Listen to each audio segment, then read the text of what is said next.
ಅಕ್ಕ, ನಾವು ಹಿಂದಿನ ಸಂಚಿಕೆಯಲ್ಲಿ ಮಾತಾಡ್ತಾ ಇದ್ವಿ, ನಮ್ಮ ಭಾರತೀಯ ಶಿಕ್ಷಣ ಪದ್ಧತಿ ಅನ್ನುವಂಥದ್ದೇನಿದೆ ಅದು ಬಹಳ ವೈಜ್ಞಾನಿಕವಾಗಿ, ಅರ್ಥಪೂರ್ಣವಾಗಿ, ಲವಲವಿಕೆಯಿಂದ, ಮನೋವಿಜ್ಞಾನದ ಹಿನ್ನೆಲೆಯಲ್ಲಿ ರೂಪುಗೊಂಡಿರುವಂಥದ್ದು ಅಂತ ಬಹಳಷ್ಟು ವಿಚಾರಗಳನ್ನು ನಾವಲ್ಲಿ ಡಿಸ್ಕಸ್ ಮಾಡಿದ್ವಿ. ಸೊ ಇವತ್ತು ನಾವು ಗುರುಕುಲ ಪರಿಸರ ಹೇಗಿರುತ್ತೆ, ಯಾಕಂತ ಹೇಳಿದ್ರೆ ನಾವು ಹೆಚ್ಚಾಗಿ ಸಿನಿಮಾಗಳಲ್ಲೆಲ್ಲ ನೋಡುವಂಥದ್ದು ಒಂದು ಮರದ ಕೆಳಗೆ ಕೂರಿಸ್ಬಿಡ್ತಾರೆ ಅಷ್ಟೇ, ಬೇರೆನೇನು ಇರಲ್ಲ ಅನ್ನುವಂತಹ ರೀತಿಯಲ್ಲಿ ಅವರು ಪ್ರೊಜೆಕ್ಟ್ ಮಾಡಿ ತೋರಿಸ್ತಾರೆ ನಮಗೆ. ಬಟ್ ನಿಜವಾಗ್ಲೂ ಗುರುಕುಲ ಶಿಕ್ಷಣ ಪದ್ಧತಿಯಲ್ಲಿ ಆ ಪರಿಸರ ಹೇಗಿತ್ತು ಅನ್ನುವಂಥದ್ದು ಒಳ್ಳೆಯ ಪ್ರಶ್ನೆ. ಈ ಸಾಮಾನ್ಯವಾಗಿ ನೀವು ಹೇಳ್ದಂಗೆ ಸಿನಿಮಾಗಳಲ್ಲಿ ಅಷ್ಟೇ ಒಂದು ಮರದಡಿ ಅಥವಾ ಯಾವುದೋ 4 ಗೂಡಿಸ್ಲು, ಅಲ್ಲೊಂದು ಹೋಮಕುಂಡ, ಇಷ್ಟೇ ಅನ್ನೋ ಥರ ತೋರಿಸ್ತಾರೆ. ಅದು ಗುರುಕುಲಗಳಲ್ಲಿ ಧಾರ್ಮಿಕ ಒಂದು ಶಿಕ್ಷಣ, ಧಾರ್ಮಿಕ ಆಚಾರಗಳ ಒಂದು ಭಾಗ, ಬ್ರಹ್ಮಸ್ಥಾನ ಇರ್ತಿತ್ತು. ಸಾಮಾನ್ಯವಾಗಿ ನಾನು ಹಿಂದೆ ಹೇಳಿದ ಹಾಗೆ ದೇವಾಲಯಗಳಿಗೆ ಸೇರಿದ ಹಾಗೆ ಗುರುಕುಲಗಳಿರ್ತಾ ಇದ್ವು. ದೇವಾಲಯ ಒಂಥರ ಕೇಂದ್ರ ಬಿಂದು ಇದ್ದ ಹಾಗೆ. ಅದನ್ನು ಆಧರಿಸ್ಕೊಂಡು ಎಲ್ಲ ಬಗೆಯ ಕುಲಕಸುಬುಗಳು, ರೈತರು, ಶಿಲ್ಪಿಗಳು, ವಾಸ್ತುಶಿಲ್ಪ ತಜ್ಞರು ಅಂದರೆ ಇಂಜಿನಿಯರ್ಸು, ಪುರೋಹಿತರು, ಅರ್ಚಕರು, ಸೇವಕರು, ವಾಹಕರು ಮತ್ತು ಸೆಕ್ಯೂರಿಟಿ ಗಾರ್ಡ್ಸು, ಬೇರೆ ಬೇರೆ ಬೇರೆ ಬೇರೆ ಕೆಲಸ ಮಾಡೋರು, ಜ್ಯೋತಿಷಿಗಳು, ಅಕ್ಕಸಾಲಿಗರು, ಬಡ್ಗಿ ಕೆಲಸ ಮಾಡೋರು, ಕೂಲಿ ಕೆಲಸ ಮಾಡೋರು, ಎಲ್ಲರಿಗೂ ಕೂಡ ಅದು ಆಶ್ರಯ ಕೊಡ್ತಿತ್ತು. ದೇವಸ್ಥಾನ ಅಂದರೆ ಒಂದು ಭಯ ಜನರಿಗೆ, ಅಲ್ಲಿ ಸತ್ಯ ಧರ್ಮಗಳನ್ನು ಪಾಲಿಸಬೇಕು ಅಂತ, ದೇವರ ದುಡ್ಡು ಅಂತ ಹೇಳಿ ಮೋಸ ಆಗ್ತಿರ್ಲಿಲ್ಲ. ಅದೊಂದು ಮುಖ್ಯ ಕಾರಣ. ಅದು ಹಾಗೂ ಮೋಸ ಮಾಡೋರಿಗೆ ಏನೇನು ಶಿಕ್ಷೆ ಕೊಡಬೇಕು ಅನ್ನೋದನ್ನು ನಾವು ಧರ್ಮಶಾಸ್ತ್ರಗಳಲ್ಲಿ ಮತ್ತು ಚಾಣಕ್ಯನ ಅರ್ಥಶಾಸ್ತ್ರದಲ್ಲಿ ವಿಶೇಷವಾಗಿ ನೋಡ್ತೀವಿ. ಸೊ ಇಂಥ ಒಂದು ಜಾಗ ಇದ್ದೇ ಇರ್ತಿತ್ತು ಗುರುಕುಲದಲ್ಲಿ. ಅಲ್ಲಿ ಒಂದು ಸಾಮಾನ್ಯವಾಗಿ ಒಂದು ಗುಡಿ ಇರ್ತಾ ಇತ್ತು. ಆ ಗುಡಿಗಳು ಅದಕ್ಕೆ ಸೇರ್ಕೊಂಡ ಹಾಗೆ ಒಂದು ಯಜ್ಞಶಾಲೆ ಇತ್ಯಾದಿ ಇರ್ತಿತ್ತು. ಈ ಮರದಡಿ ಶಿಕ್ಷಣ ಕೊಡೋದು ಅನ್ನೋದು ಇದ್ದೇ ಇರ್ತಿತ್ತು. ಏನಂದರೆ ಒಂದು ಕ್ಯಾಂಪಸ್, ಗುರುಕುಲನ ಇವಾಗ ಒಂದು ಕ್ಯಾಂಪಸ್, ಒಂದು ಕಾಂಪೌಂಡ್ ಹಾಕಿ ಇಷ್ಟು ಎಕರೆ ಅಂತ ಮಾಡ್ತೀವಿ. ಹಿಂದೆ ಗುರುಕುಲ ಅಂದರೆ ಅದೇ ಒಂದು ಊರು. ಗುರುಪುರ ಅಂತಲೂ ಕೂಡ ಬಳಸ್ತಾರೆ. ಗುರುಪುರ, ಆಚಾರ್ಯ ಕುಲ, ಗುರುಕುಲ ಅಂತ. ಆ ಊರೂರೇ ಒಂದು ಗುರುಕುಲ. ಅಂದರೆ ಅಲ್ಲೆಲ್ಲ ಅವ್ರುಗಳೇ ಆಚಾರ್ಯರುಗಳೇ ಇರ್ತಾಯಿದ್ರು. ಮತ್ತು ಇವಾಗ ನಾವು ಈ ಗೇಟೆಡ್ ಕಮ್ಯುನಿಟಿ ಅಂತ ನೋಡ್ತೀವಿ, ಇವಾಗೆಲ್ಲ ಅಪಾರ್ಟ್ಮೆಂಟ್ಸ್ ಎಲ್ಲ ಕ್ಲಸ್ಟರ್ ಆಫ್ ಅಪಾರ್ಟ್ಮೆಂಟ್ಸ್ ಇರುತ್ತಲ್ಲ, ಅಲ್ಲಿ ಪ್ಲಂಬರ್ಗಳು, ಇಂಜಿನಿಯರ್ಗಳು ಎಲ್ಲರೂ ರೆಡಿ ಇರ್ತಾರೆ. ಹಾಗೆ ಈ ಒಂದು ಗುರುಕುಲ ಅನ್ನೋದೊಂದು ಒಂದಿಷ್ಟು ಹಳ್ಳಿಗಳು ಅಥವಾ ಒಂದು ಇಡೀ ಹಳ್ಳಿ ಅಥವಾ ಒಂದಷ್ಟು ಸುಮಾರು ಹಳ್ಳಿಗಳ ಒಂದು ಗುಚ್ಛ. ಅಲ್ಲಿ ಈ ಕೇವಲ ಆಚಾರ್ಯರುಗಳು, ಶಿಷ್ಯರುಗಳು, ವಸತಿ ಶಿಕ್ಷಕರು ಅಥವಾ ಅನಿವಾಸಿ ಶಿಕ್ಷಕರು, ಆಚೆಯಿಂದ ಬರುವಂಥ ಗೆಸ್ಟ್ ಫ್ಯಾಕಲ್ಟಿ, ಅನಿವಾಸಿ ಛಾತ್ರರು, ನಿವಾಸಿ ಛಾತ್ರರು, ಹೀಗೆ ಮತ್ತು ಬಂದು ಹೋಗೋರು ಎಲ್ಲರಿಗೂ ಅನುಕೂಲ ಆಗೋ ಹಾಗೆ ದೊಡ್ಡ ದೊಡ್ಡ ದೊಡ್ಡ ದೊಡ್ಡ ಮನೆಗಳು.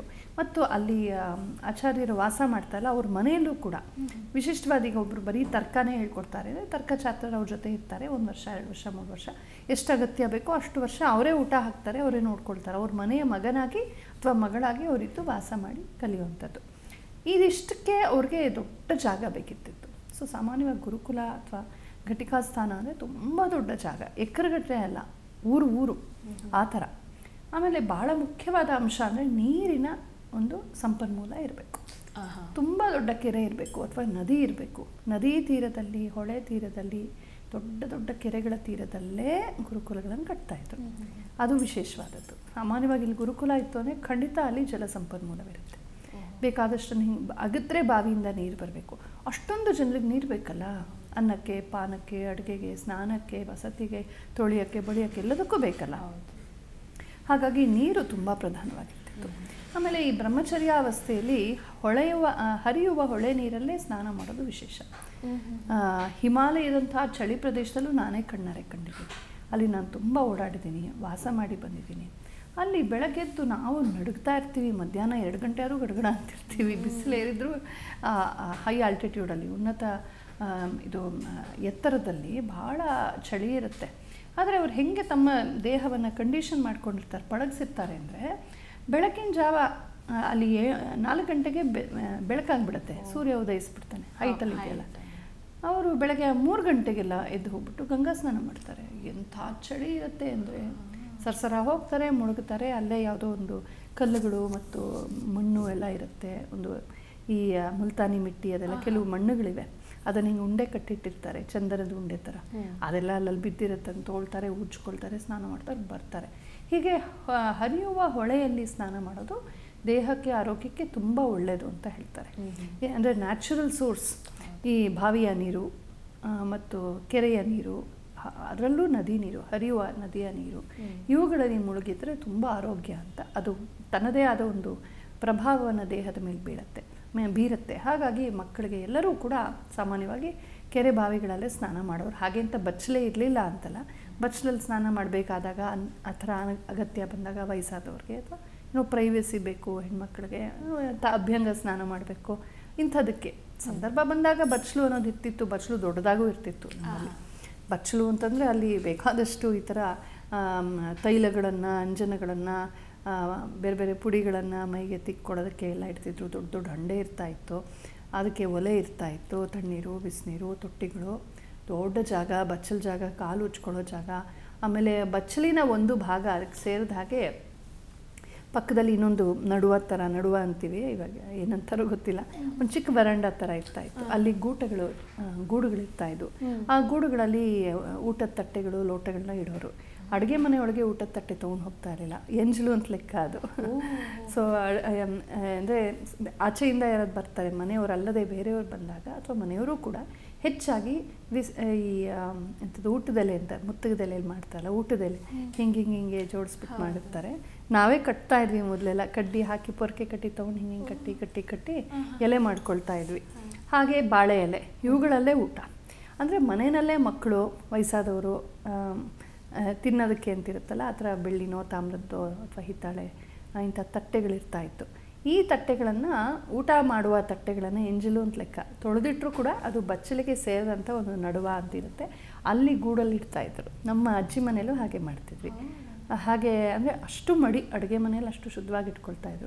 ಸಾರ್ವಜನಿಕ ಸ್ಥಳಗಳಲ್ಲಿ ಹಾಗೆ, ಗುರುಕುಲಗಳಲ್ಲೂ ಹಾಗೆ ಎಲ್ಲರಿಗಾಗಿ ಮಾಡುವಂಥ ದೊಡ್ಡ ಪ್ರಮಾಣದ ಪಾಕಶಾಲೆಗಳು, ಭೋಜನ ಶಾಲೆಗಳು ಇರ್ತಾಯಿದ್ವು. ಅಲ್ಲಿ ಒಳಗಡೆಗೆ ಇರುವಂಥ ಚಿಕ್ಕ ಚಿಕ್ಕ ಗುರುಗಳ, ಆಚಾರ್ಯರುಗಳ ಮನೆಗಳಲ್ಲೂ ಕೂಡ ಅವರವರು ಅಡುಗೆ ಮಾಡಿ ಮಕ್ಕಳಿಗೆ ಬಡಿಸೋದಿರ್ತಿತ್ತು. ಎಲ್ಲರಿಗೂ ಅಕ್ಕಿ ಬೇಳೆ ಎಲ್ಲವನ್ನು ರಾಜ ಕೊಡ್ತಿದ್ದ ಅಥವಾ ಶ್ರೀಮಂತರು ಕೊಡೋರು, ಬಂದವರು ಕೊಡೋರು, ಹಾಗೆ ನಡೀತಿತ್ತು. ನೀರು ತುಂಬ ಮುಖ್ಯ. ಆಮೇಲೆ ಸಾಮಾನ್ಯವಾಗಿ ದುರ್ಗಗಳು ಅಂದರೆ ಬೆಟ್ಟಗಳು, ವನದುರ್ಗ, ಜಲದುರ್ಗ, ಆಮೇಲೆ ಗಿರಿದುರ್ಗ ಅಂತ. ದುರ್ಗ ಅಂದರೆ ಒಂದು ಎತ್ತರದ ಭಾಗ, ವನದುರ್ಗ ಅಂದರೆ ಸುತ್ತಲೂ ಒಂದು ವನ ಇರುತ್ತೆ ಮಧ್ಯದಲ್ಲಿ, ಅದೇ ಒಂದು ನ್ಯಾಚುರಲ್ ಫೋರ್ಟ್ ಇದ್ದಂಗೆ. ಅಲ್ಲಿ ವನ ಅಂತಂದರೆ ಒಂದು ತಿಳ್ಕೊಳ್ಬೇಕು ನಾವು, ತುಂಬ ಕ್ರೂರ ಪ್ರಾಣಿಗಳಿರುವಂಥ ಅರಣ್ಯದ ಮಧ್ಯದಲ್ಲೇ ಗುರುಕುಲಗಳು ಮಾಡ್ತಿರ್ಲಿಲ್ಲ. ಸೇಫ್ಟಿ ಇರಲ್ವಲ್ಲ, ಬುದ್ಧಿ ಇರೋರು ಯಾರು ಮಾಡ್ತಾರೆ ಹಾಗೆ. ವನಗಳಲ್ಲೂ ತುಂಬ ಇವೆ, ಗಹನಾರಣ್ಯಗಳಿರುತ್ತವೆ, ತುಂಬ ಅಂದರೆ ಚಿರತೆ, ಹುಲಿ, ಆ ಥರ ಕಾಡು ಪ್ರಾಣಿಗಳು, ಆನೆಗಳು ವಾಸ ಮಾಡುವಂಥದ್ದು ಜಾಗ ಇರುತ್ತೆ.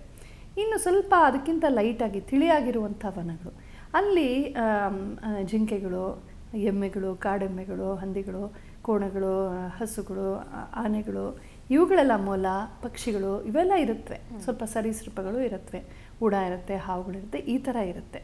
ಆದರೆ ಅದು ಮನುಷ್ಯನ ವಾಸಕ್ಕೆ ತುಂಬ ಆತಂಕಕಾರಿಯಾದದ್ದಲ್ಲ. ಇಂತಹ ವನ್ಯ ಪ್ರದೇಶಗಳ ಹತ್ತಿರದಲ್ಲಿ ಗುರುಕುಲಗಳಿರ್ತಾಯಿದ್ವು. ಗುರುಕುಲಗಳ ಪ್ರದೇಶದೊಳಗೆ ಆ ವನ್ಯ ಪ್ರಾಣಿಗಳು ಬರದೇ ಇರೋ ಹಾಗೆ ಕೂಡ ನೋಡ್ಕೊಳ್ತಾ ಇದ್ರು. ಒಟ್ಟಿನಲ್ಲಿ ಹೀಗೆ ಭಾಳ ಒಳ್ಳೆ ಪರಿಸರ ಸಿಗ್ತಿತ್ತು. ತುಂಬ ಬಿಲ್ಡಿಂಗ್ ಕಟ್ತಾ ಇರಲಿಲ್ಲ, ಆದರೆ ಬಿಲ್ಡಿಂಗ್ಗಳು ತುಂಬ ಚೆನ್ನಾಗಿದ್ವು ಅನ್ನೋದಕ್ಕೆ ನಮಗೆ ಪುರಾವೆಗಳಿವೆ. ನೀವು ಸುಮ್ಮನೆ ಇಂಟರ್ನೆಟ್ಟಲ್ಲಿ ಹೋಗಿ ನೋಡಿ, ಸಿಕ್ಕತ್ತೆ. Universities, ancient universities of India ಅಂತ ಕೊಟ್ಟರು, ಯಾರೋ ಪುಣ್ಯಾತ್ಮರು ಕೆಲವು ಚಿತ್ರಗಳು ಹಾಕಿದ್ದಾರೆ.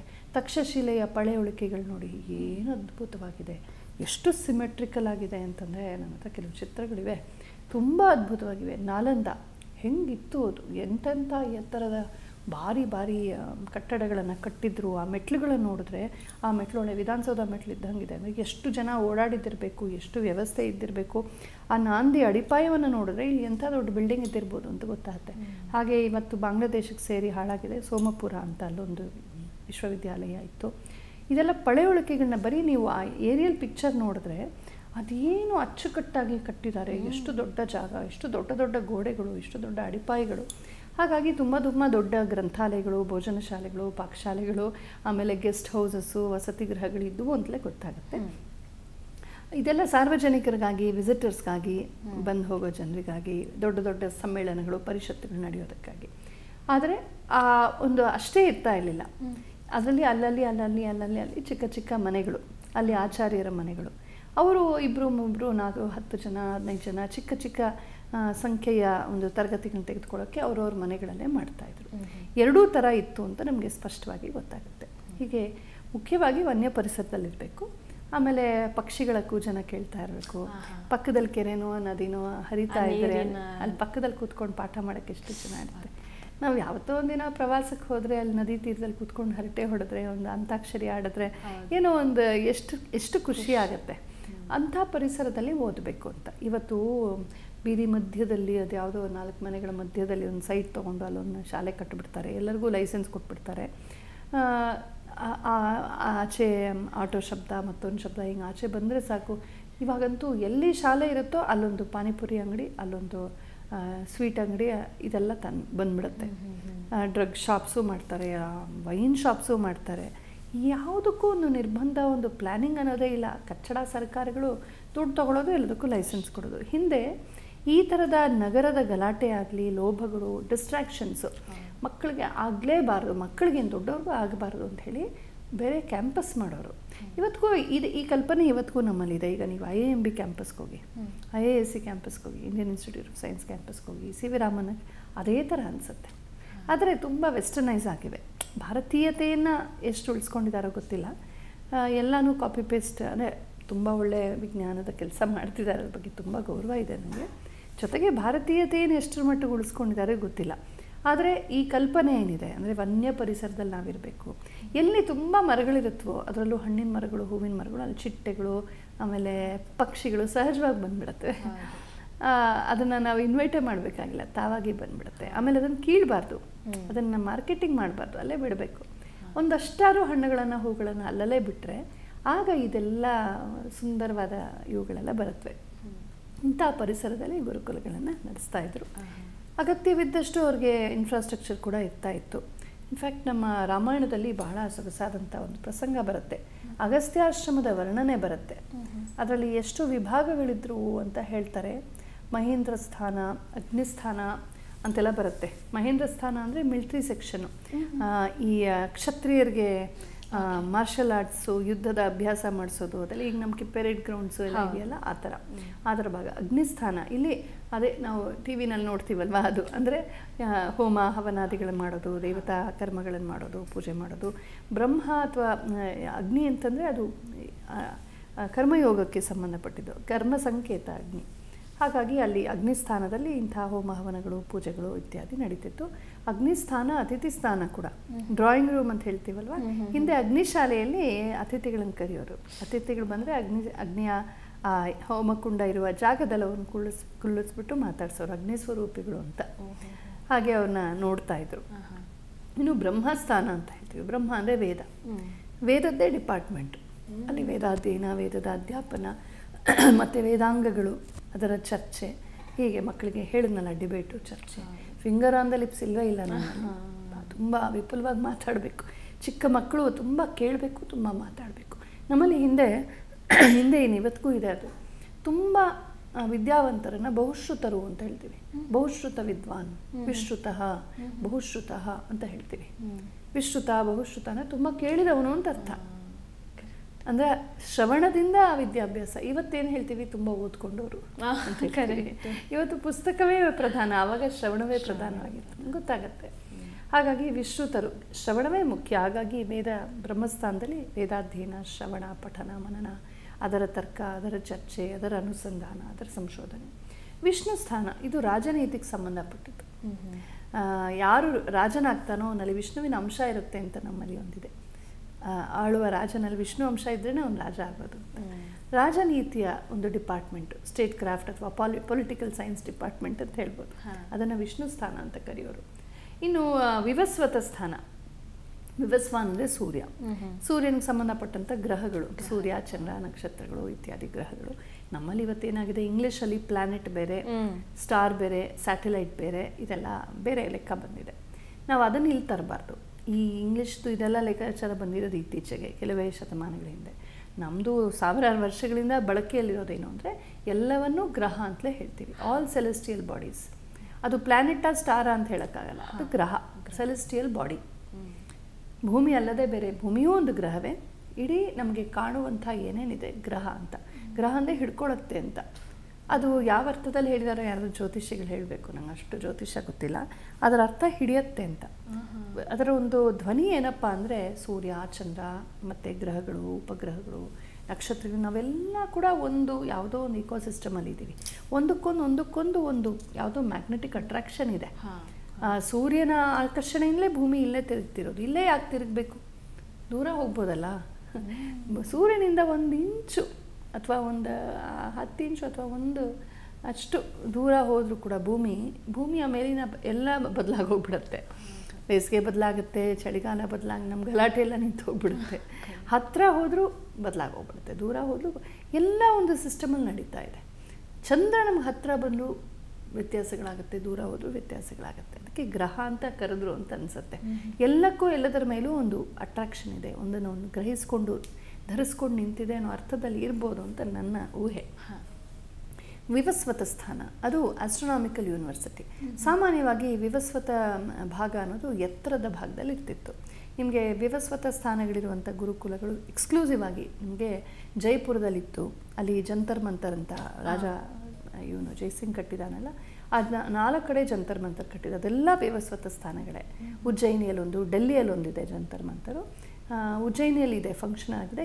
ಕಾಶಿದು ಅಲ್ಲಾವುದ್ದೀನ್ ಇವನು ಔರಂಗಜೇಬ್ ಬಂದು ನಾಶ ಮಾಡಿಬಿಟ್ಟ. ಜೈಪುರದಲ್ಲೂ ಇದೆಯೋ ಇಲ್ವೋ ನಂಗೆ ಗೊತ್ತಿಲ್ಲ ಸ್ಪಷ್ಟವಾಗಿ. ಉಜ್ಜಯಿನಿಯಲ್ಲಂತೂ ಇದೆ.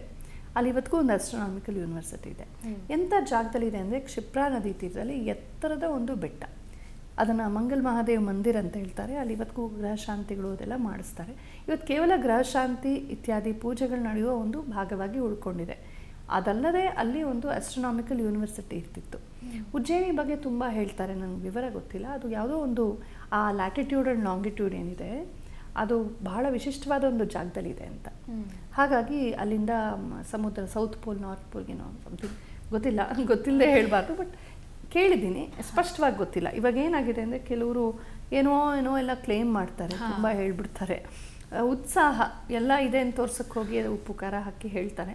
ನಾವು ಸ್ವಲ್ಪ ಕ್ರಾಸ್ ಚೆಕ್ ಮಾಡಬೇಕಾಗತ್ತೆ. ಒಟ್ಟಿನಲ್ಲಿ ಉಜ್ಜಯಿನಿಯಲ್ಲಿ ಏನೋ ವಿಶೇಷ ಇದೆ. ಈ ಜ್ಯೋತಿಷ್ಶಾಸ್ತ್ರವನ್ನು ಅಧ್ಯಯನ ಮಾಡೋದಕ್ಕೆ ತುಂಬ ಅನುಕೂಲಕರವಾದ ಜಾಗ ಅಂತ ಗೊತ್ತಾಗುತ್ತೆ. ಮಂಗಲ್ ಮಹಾದೇವ ಮಂದಿರದಲ್ಲಿ ಅಲ್ಲಿ ಮಂಗಳ ಗ್ರಹ ಹುಟ್ಟಿದ್ದು ಭೂಮಿಯಿಂದ, ಅವನಿಗೆ ಭೌಮ ಅಂತ ಹೆಸರು.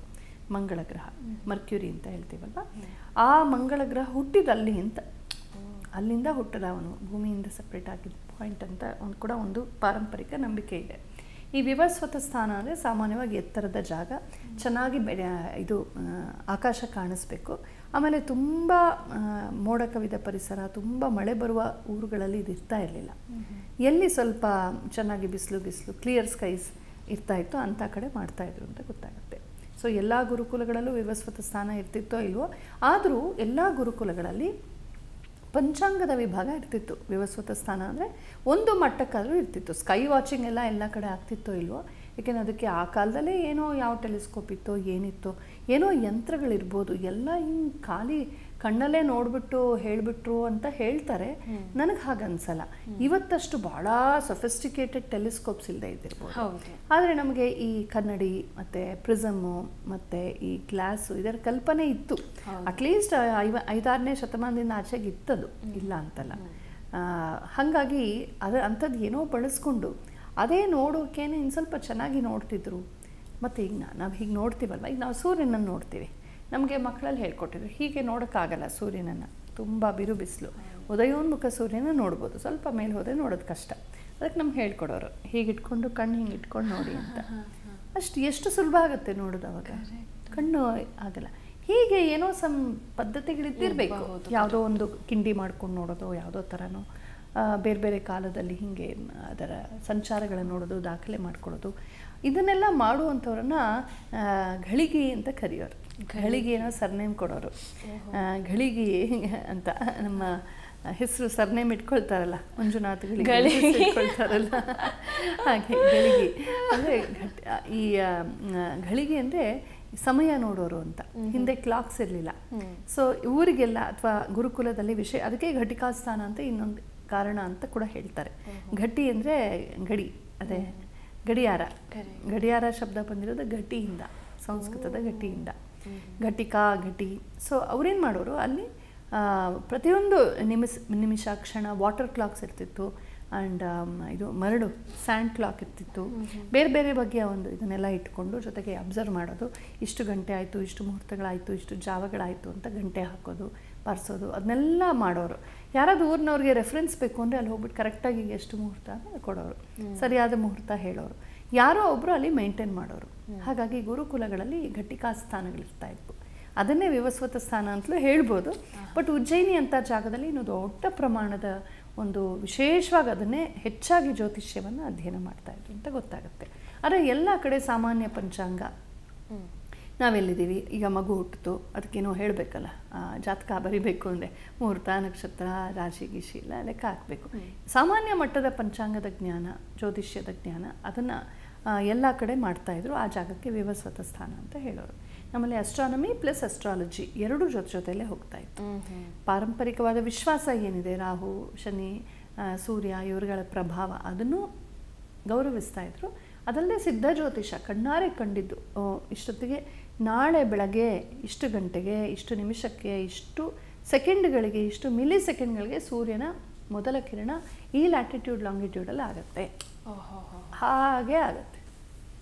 ಆಗಿಲ್ಲ ಅಂದರೆ ನಮ್ಮ ಗಡಿಯಾರ ಸರಿ ಇಲ್ಲ ಅಂತ ಅರ್ಥ. ಆ ಮಟ್ಟದ ಪ್ರಿಸಿಷನ್ ಇರ್ತಾ ಇತ್ತು.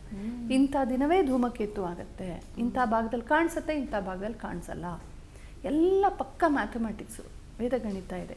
ಇದನ್ನೆಲ್ಲ ಮಾಡುವಂಥ ಜಾಗ ವಿವಸ್ವತ ಸ್ಥಾನ. ನಾಸಾದಲ್ಲೂ ಇಸ್ರೋದಲ್ಲೂ ಕೂಡ ಇವತ್ತು ಪಂಚಾಂಗಕ್ಕೆ ಸಂಬಂಧಪಟ್ಟಂಥ ಬೇಕಾದಷ್ಟು ಇನ್ಪುಟ್ಸ್ ಇದೆ, ಅಂಥ ಎಕ್ಸ್ಪರ್ಟ್ಸ್ ಅಲ್ಲಿದ್ದಾರೆ. ಹಾಗಾಗಿ ಇದೆಲ್ಲ ಸ್ಟುಪಿಡ್ಡು ಎಲ್ಲ ಇದು ಅಂತಲ್ಲ, ಗಿಣಿ ಶಾಸ್ತ್ರ ಹೇಳೋರು ಅನ್ನೋದು ತಪ್ಪು. ಆ ಥರ ಮಾಡೋರು ಇದ್ದಾರೆ, ಅರ್ಧಂಬರ್ಧ ತಿಳ್ಕೊಂಡು. ಜನರಿಗೆ ಯಾವಾಗಲೂ ನೋಡಿ, ನಿಮ್ಮ ಜನರಿಗೆ ಏನಂತಾರೆ ಸಮಸ್ಯೆ, ಎಲ್ಲದಕ್ಕೂ ಶಾರ್ಟ್ಕಟ್ ಬೇಕು. ಜೀವನವನ್ನು ನಾನು ಎದುರಿಸ್ತೀನಿ, ಆಗಲಿ ಸಹಿಸ್ತೀನಿ, ಅದು ಇರಲ್ಲ. ಎಲ್ಲ ಸುಲಭ ಆಗಿಬಿಡ್ಬೇಕು. ನಂಗೆ ಬರೀ ಸುಖ ಬರಬೇಕು, ಕಷ್ಟ ಬರಬಾರ್ದು, ತೊಂದರೆ ಬರಬಾರ್ದು. ನಾಳೆ ಏನಾಗುತ್ತೆ, ನಾಡಿದ್ದೇನಾಗುತ್ತೆ, 10 ವರ್ಷದಿಂದ ಏನಾಗುತ್ತೆ ಅಂದರೆ ಯಾವಾಗಲೂ ಭವಿಷ್ಯದಲ್ಲಿ ನಾನು ಚೆನ್ನಾಗಿರಬೇಕು ಅನ್ನೋ ತಪ್ಪು ಅಂತ ನಾನು ಹೇಳ್ತಿಲ್ಲ. ಅದು ಅಬ್ಸೆಷನ್ ಆಗಿಬಿಡುತ್ತೆ ಕೆಲವ್ರಿಗೆ. ನಂಗೆ ಯಾರೋ ಪರಿಚಯ ಆಗಿದ್ರು, ಅವರು ಒಂದು ಪುಸ್ತಕ ತೋರಿಸಿದ್ರು ನನಗೆ, ನೋಟ್ಬುಕ್ಕು, 3 ನೋಟ್ಬುಕ್ಕು. ಏನಿದು ಅಂತ ನೀವು ಸ್ವಲ್ಪ ನೋಡಿ ಹೇಳಿ. ನನಗೆ ನೋಡಿದ್ರೆ ಜ್ಯೋತಿಷದ್ದು, ನನಗೆ ಅಷ್ಟು ಜ್ಯೋತಿಷ ಎಲ್ಲ ಬರಲ್ಲ. ಅದಕ್ಕೆ ಅವ್ರು ಹೇಳಿದ್ರು, ಒಬ್ಬರು ಜ್ಯೋತಿಷಿ ಹತ್ರ ಹೋಗಿದ್ವಿ, ನಂದು, ನಮ್ಮ ಯಜಮಾನ್ರದ್ದು, ನಮ್ಮ ಮಗಂದು ಪ್ರತಿದಿನ 30 ವರ್ಷಕ್ಕೆ ಪ್ರತಿದಿನದ ಜ್ಯೋತಿಷ ಬರ್ಕೊಟ್ಟಿದ್ದಾರೆ ಅಂತ. ಪ್ರತಿದಿನ ಇವತ್ತು ಹಿಂಗೆ ಇದು ಈ ಕಾಲದಲ್ಲಿ ನೋಡ್ಕೊಳ್ಳೋ ಅಷ್ಟೊಂದು ಅಬ್ಸೆಷನ್ ಇದ್ಬಿಟ್ರೆ ಏನಾಗುತ್ತೆ, ಹಗಲು ರಾತ್ರಿ ನಮಗೆ ಏನಾಗ್ಬಿಡುತ್ತೆ, ಅದರಲ್ಲೇ ಮನುಷ್ಯ ಜೀವನ ಅಂದಮೇಲೆ ಸುಖ ದುಃಖ ಬಂದೇ ಹೋಗುತ್ತೆ, ಏನೂ ಮಾಡೋಕ್ಕಾಗಲ್ಲ ಅಲ್ವಾ. ವಸಿಷ್ಠರೇ ನೋಡಿ ಮುಹೂರ್ತ ಇಟ್ಟರು ಕೂಡ ರಾಮನಿಗೆ ಪಟ್ಟಾಭಿಷೇಕ ತಪ್ಪಿ ಹೋಯಿತು. ವಸಿಷ್ಠರು ಸರಿಯಾಗಿ ಮುಹೂರ್ತ ಹೇಳಿಲ್ವಾ ಅಂದರೆ ಎಲ್ಲಕ್ಕೂ ಮೀರಿದಂತಹ ಗ್ರಹಗಳ ಎಲ್ಲಕ್ಕೂ ಮೀರಿ ಒಂದು ಯಾವುದೋ ಒಂದು ಇದ್ದೇ ಇರುತ್ತೆ ಅಲ್ವಾ.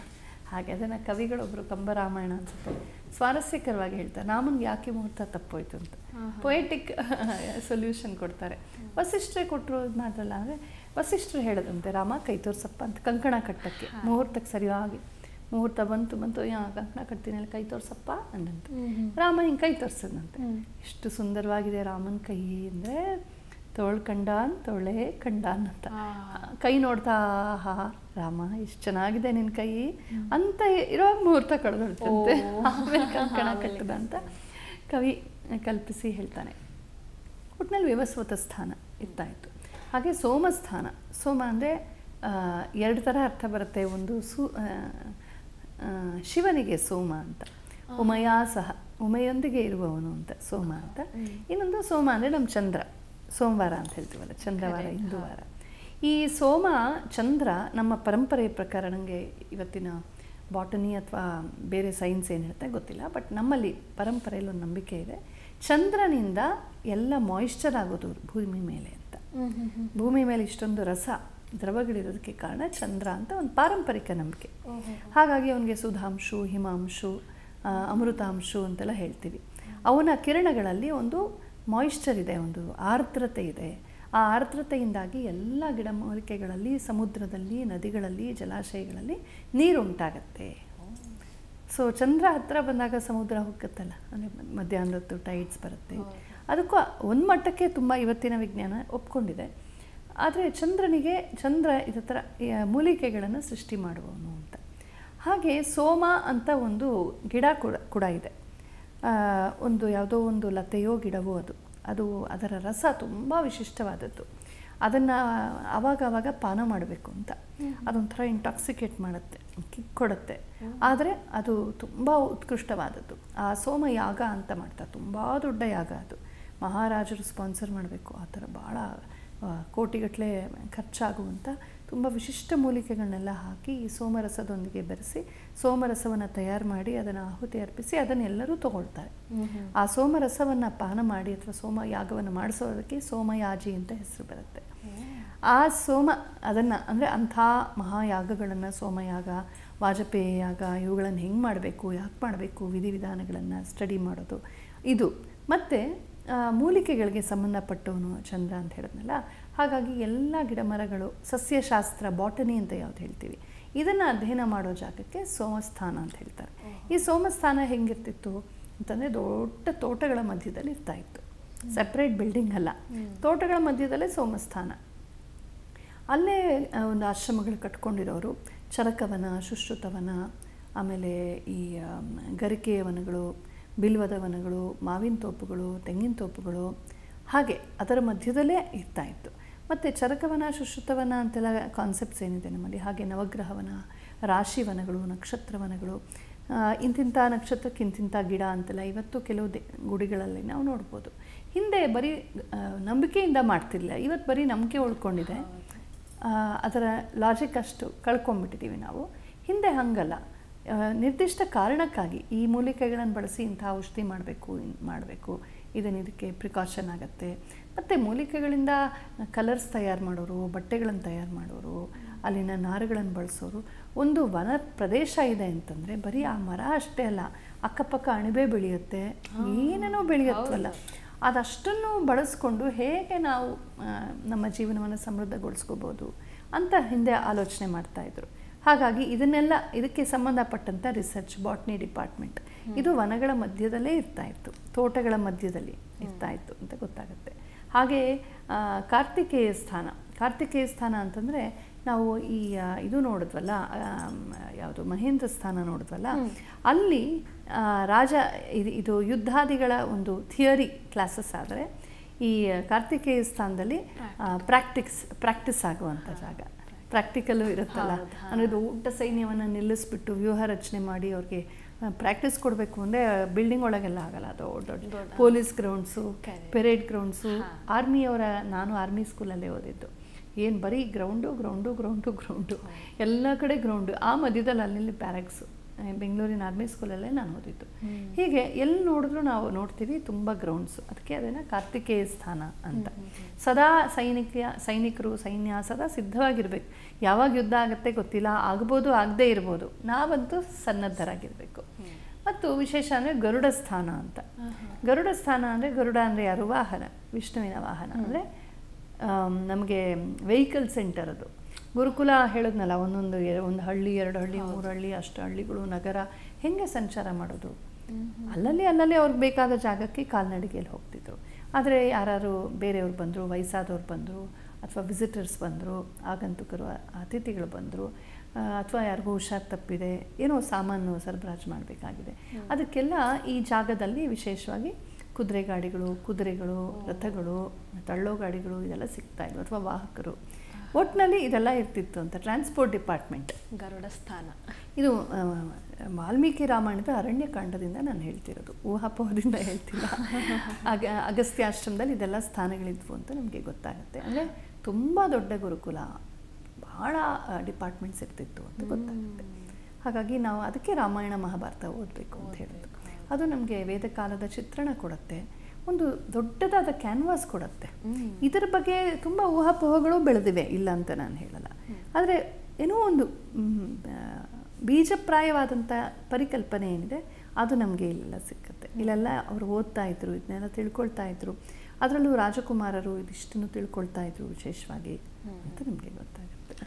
ಓಕೆ, ಹಾಗಾದರೆ ನೀವೀಗ ಪರಿಸರವನ್ನು ಇಷ್ಟು ಅದ್ಭುತವಾಗಿರುತ್ತೆ ಅಂದರೆ ನಿಜವಾಗ್ಲೂ ಕಲ್ಪನೆ ಕೂಡ ಇರಲಿಲ್ಲ ನನಗೆ. ಈಗ ಗುರುಕುಲದಲ್ಲಿ ಗುರು ಮತ್ತು ಶಿಷ್ಯರು ಬಿಟ್ಟರೆ ಬೇರೆ ಯಾರು ಇರ್ತಾರೆ? ಗುರು ಶಿಷ್ಯರನ್ನು ಬಿಟ್ಟು ಅದೇ ಇದು ಏನಂತಂದರೆ ಗುರು ಆಚಾರ್ಯ ಮತ್ತು ಶಿಷ್ಯರು ಬಹಳ ಮುಖ್ಯ. ಇದಲ್ಲದೆ ಆಚಾರ್ಯರ ಒಂದು ಮಂಡಳಿ ಇರ್ತಿತ್ತು.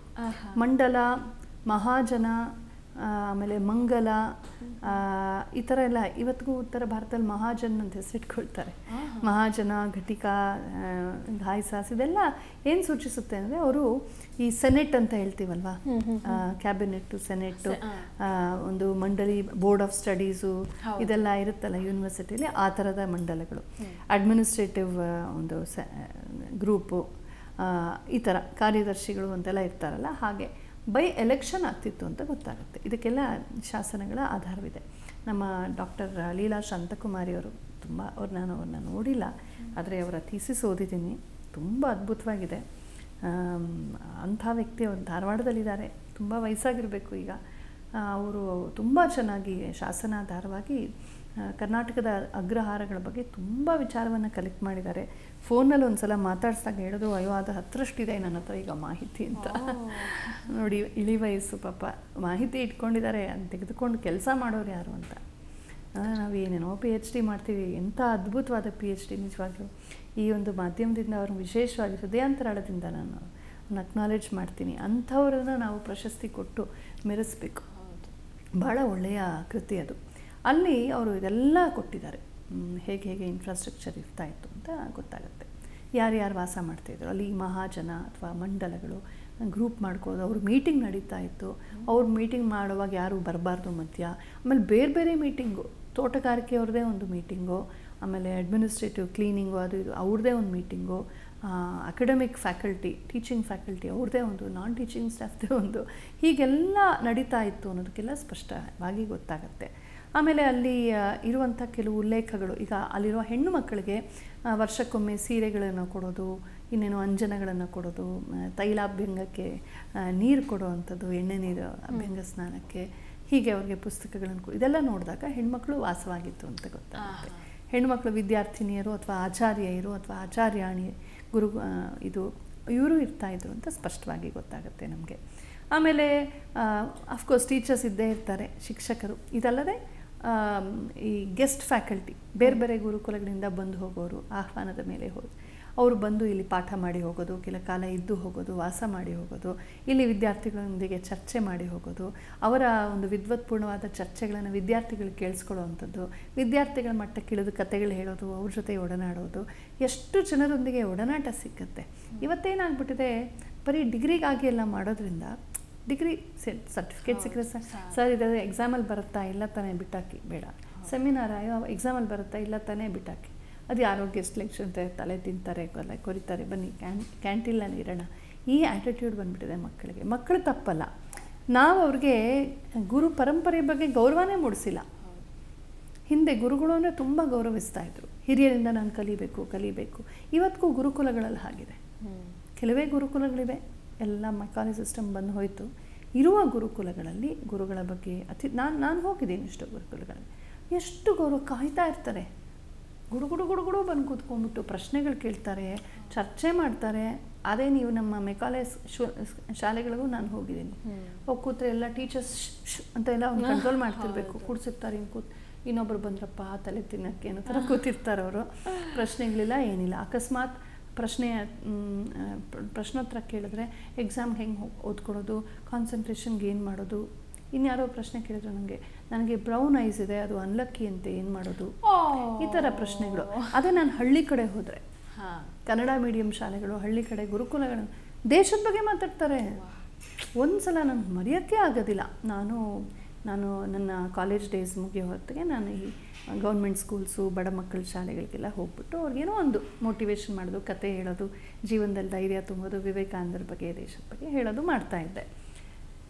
ಹಾಗೆ ಒಂದು ಸಲ ಆತ್ಮವಿಶ್ವಾಸದಿಂದ ಓದಬೇಕು ಮಾಡಬೇಕು ಅದೆಲ್ಲ ಎಂದ ಹೇಳಿದೆ. ಪ್ರಶ್ನೋತ್ತರ ಇತ್ತು. 7ನೇ ಕ್ಲಾಸೋ 8ನೇ ಕ್ಲಾಸೋ ಒಂದು ಹುಡುಗ ಎದ್ದು ನಿಂತ್ಕೊಂಡ. ಅವನು ಎಂಥ ವಿಷಯ ಹೇಳ್ದ ಅಂತಂದರೆ, ಅವನು ಗಟ್ಟಿತನವನ್ನು ನಾನು ಮರೆಯೋದೇ ಇಲ್ಲ. ಅವನು ಹೇಳ್ದ, ಅಕ್ಕ ನೀವೆಲ್ಲ ದೊಡ್ಡ ಮಾತು ಹೇಳಿಬಿಟ್ರಿ, ಈಗ ನಮ್ಮ ಅಪ್ಪ ಕುಡ್ಕ, ನಮ್ಮಮ್ಮ ಹಾಸಿಗೆ ಹಿಡ್ದವ್ರೆ, ನಾನೇ ಅಡುಗೆ ಮಾಡಬೇಕು, ಬೆಳಗ್ಗೆ ನಾನು ಹಾಲು ಹಾಕಬೇಕು, ಪೇಪರ್ ಹಾಕಬೇಕು, ಮನೆಗೆ ಬಂದು ಆವತ್ತು ನಂಗೆ ದುಡ್ಡು ಸಿಕ್ಕರೆ ಆವತ್ತು ಹೋಗಿ ಅಂಗಡಿನಲ್ಲಿ ಏನೋ ಕೊಂಡ್ಕೊಂಬಂದ್ಬಿಟ್ಟು ಅವತ್ತು ಅಡುಗೆ ಮಾಡಿ ನಮ್ಮ ಅಮ್ಮಂಗೆ ತಿನ್ನಿಸಿ ನನ್ನ ತಂಗಿಗೆ ಸ್ನಾನ ಮಾಡಿಸಿ ಅಷ್ಟರಲ್ಲಿ ನಮ್ಮ ಅಪ್ಪ ಕಿತ್ಕೊಂಡು ಹೋಗ್ಬಿಡ್ತಾನೆ ಹಣನೆಲ್ಲ. ನಾವು ಶಾಲೆಗೆ ಹೋಗಬೇಕು. ನಾನು ಯಾತಕ್ಕೆ ಶಾಲೆಗೆ ಹೋಗೋದು ಗೊತ್ತಾ? ಬಿಸಿ ಊಟಕ್ಕೋಸ್ಕರ. ಅಲ್ಲಿ ಹೋದರೆ ನಂಗೆ ನಿದ್ರೆ ಬರ್ತೈತೆ, ನಂಗೆ ತಲೆಗೆ ಹತ್ತಕ್ಕಿಲ್ಲ. ಏನು ಹೇಳ್ತೀರಾ ನನಗೆ ನೀವು? ನನಗೆ ನಿಜವಾಗ್ಲೂ ನನಗೆ ಕಣ್ಣಲ್ಲಿ ನೀರು ಬರೋದಲ್ಲ, ನಂಗೆ ಹೃದಯ ತುಂಬಿ ಬಂತು. ಅವನು ಕೈ ಮುಗಿದೆ ನಾನು, ಅಮ್ಮ ನಿನ್ನ ಪ್ರಶ್ನೆಗೆ ನನ್ನ ಹತ್ರ ಉತ್ತರ ಇಲ್ಲ, ನಾನು ಅಷ್ಟು ಕಷ್ಟಪಟ್ಟಿಲ್ಲ ಬಾಲ್ಯದಲ್ಲಿ. ಈ ಥರ ನಿನ್ನ ವಯಸ್ಸಲ್ಲಿ ನಾನು ಎದ್ದೇಳು ಸಾಕು ಅಂತ ಹಾಸಿಗೆಯಿಂದ ಎಬ್ಬಿಸ್ತಾ ಇದ್ರು ಅಮ್ಮ. ಇಷ್ಟು ಕಷ್ಟವನ್ನು ನಾನು ನೋಡಿಲ್ಲಪ್ಪ. ನಿನಗೆ ಜೀವನನೇ ಪಾಠ ಕಲಿಸ್ತಾ ಇದೆ, ನೀನು ಶಾಲೆಗಿಂತ ಹೆಚ್ಚು ಜ್ಞಾನವನ್ನು ನಿನ್ನ ಜೀವನಾನುಭವದಿಂದ ಪಡಿತಿದ್ಯಾ, ಎಲ್ಲ ಚಪ್ಪಾಳೆ ತಟ್ಟಿ ಅಂತ ಹೇಳಿದೆ. ಅಲ್ಲ, ಎಂತೆಂಥ ಪರಿಸ್ಥಿತಿಗಳೆಲ್ಲ ಇರುತ್ತೆ. ನಿಮಗೆ ಗುರುಕುಲದಲ್ಲಿ ಅಥವಾ ಬಡ ಮಕ್ಕಳ ಶಾಲೆಗಳಲ್ಲಿ ಇಂಥದ್ದು ಕಾಣಿಸುತ್ತೆ. ನಿಮಗೆ ಇತ್ತೀಚೆಗೆ ಯಾವುದೋ ಒಂದು ವಿಶ್ವವಿದ್ಯಾಲಯಕ್ಕೆ ಹೋಗಿದೆ, ಸ್ವಲ್ಪ ಗ್ರಾಮಾಂತರ ಮಕ್ಕಳೇ ಜಾಸ್ತಿ ಬರ್ತಾರೆ. ಅಲ್ಲಿ ಪರಮಪೂಜ್ಯ ಸ್ವಾಮಿ ಜಪಾನಂದಜಿಯವರು ಅಲ್ಲಿ ಬಿಸಿ ಊಟ ಶುರು ಮಾಡ್ತಾರೆ ಕಾಲೇಜವ್ರಿಗೆ. ಇನ್ನೆಲ್ಲೂ ಬಹುಶಃ ನಡೆಯಲ್ಲ ಅನಿಸುತ್ತೆ ಆ ಥರ ಬಿಸಿ ಊಟ ಕಾಲೇಜ್ ಮಕ್ಕಳಿಗೆ. ಅವ್ರು ಹೇಳ್ತಾಯಿದ್ರು, ಎಲ್ಲೋ ಹಳ್ಳಿ ಒಂದು 5 ಕಿಲೋಮೀಟರು 6 ಕಿಲೋಮೀಟರ್ 10-20 ಕಿಲೋಮೀಟರು ಅಲ್ಲಿಂದೆಲ್ಲ ಒಂದೇ ಒಂದು ಬಸ್ ಇರುತ್ತೆ. ಬೆಳಗ್ಗೆದ್ದು ಆ ಬಸ್ ಹಿಡಿದೆಲ್ಲೇ ಬರೋಕ್ಕಾಗಲ್ಲ. ಕಷ್ಟಪಟ್ಟು ಹೊಲಗಳಲ್ಲಿ ನಡ್ಕೊಂಡು 2-3 ಕಿಲೋಮೀಟರ್ ನಡ್ಕೊಂಬಂದು ಮುಖ್ಯ ರಸ್ತೆಗೆ ಬಂದು ಕಾದು ಬಸ್ ಹತ್ತಿ ಬರ್ತಾರೆ. ಅಷ್ಟೊತ್ತಿಗೆ ಬೆಳಗ್ಗೆ ಏನು ಮಾಡ್ಕೊಳಕ್ಕಾಗತ್ತೆ? ಒಂದು ರಾಗಿ ಅಂಬ್ಲಿ ಕುಡಿದ್ಬಿಟ್ಟು ಬರ್ತಾರೆ, ಅಥವಾ ಹಿಂದಿನ ದಿನದ ತಂಗಳನ್ನ ಡಬ್ಬಿನ ತುಂಬ್ಕೊಂಬರ್ತಾರೆ. ಬಂದು ಹಸಿವೆಗೆ ಸುಸ್ತಾಗಿಬಿಡ್ತಾರಂತೆ, ಅಲ್ಲೇ ಮಲಗಿಬಿಡ್ತಾರಂತೆ. ಅಥವಾ ಆ ತಂಗಳನ್ನ ಹಿಂಗೆ ತೆಗೆದ್ರೆ ಗಪ್ಪಂತ ವಾಸನೆ ಬರುತ್ತಂತೆ, ಸೇರೋದಿಲ್ಲ, ತಿಂದೇ ಇರೋಕ್ಕಾಗಲ್ಲ. ಒಳ್ಳೆ ಚಿಕ್ಕ ವಯಸ್ಸು, ಹಸಿವೆ ವಯಸ್ಸು. ಹಾಗಾಗಿ ಎಲ್ಲ ಹಿಂಗೆ ಇರ್ತಾರಂತೆ. ಆಚೆ ಹೋದರೆ ಬರೀ ಜಂಕ್ ಫುಡ್ಡು, ಗಬ್ಬು ಜಂಕ್ ಫುಡ್ಡು. ಅದು ಯಾರ್ಯಾರೋ ಮಾರ್ತಾರೆ, ಬೇಕಂತಲೇ ಉಗಿದು ಪಗದು ಮಾಡೋಂಥವ್ರು ಮಾರ್ತಾರೆ. ಜೊತೆಗೆ ತುಂಬ ದುಡ್ಡು.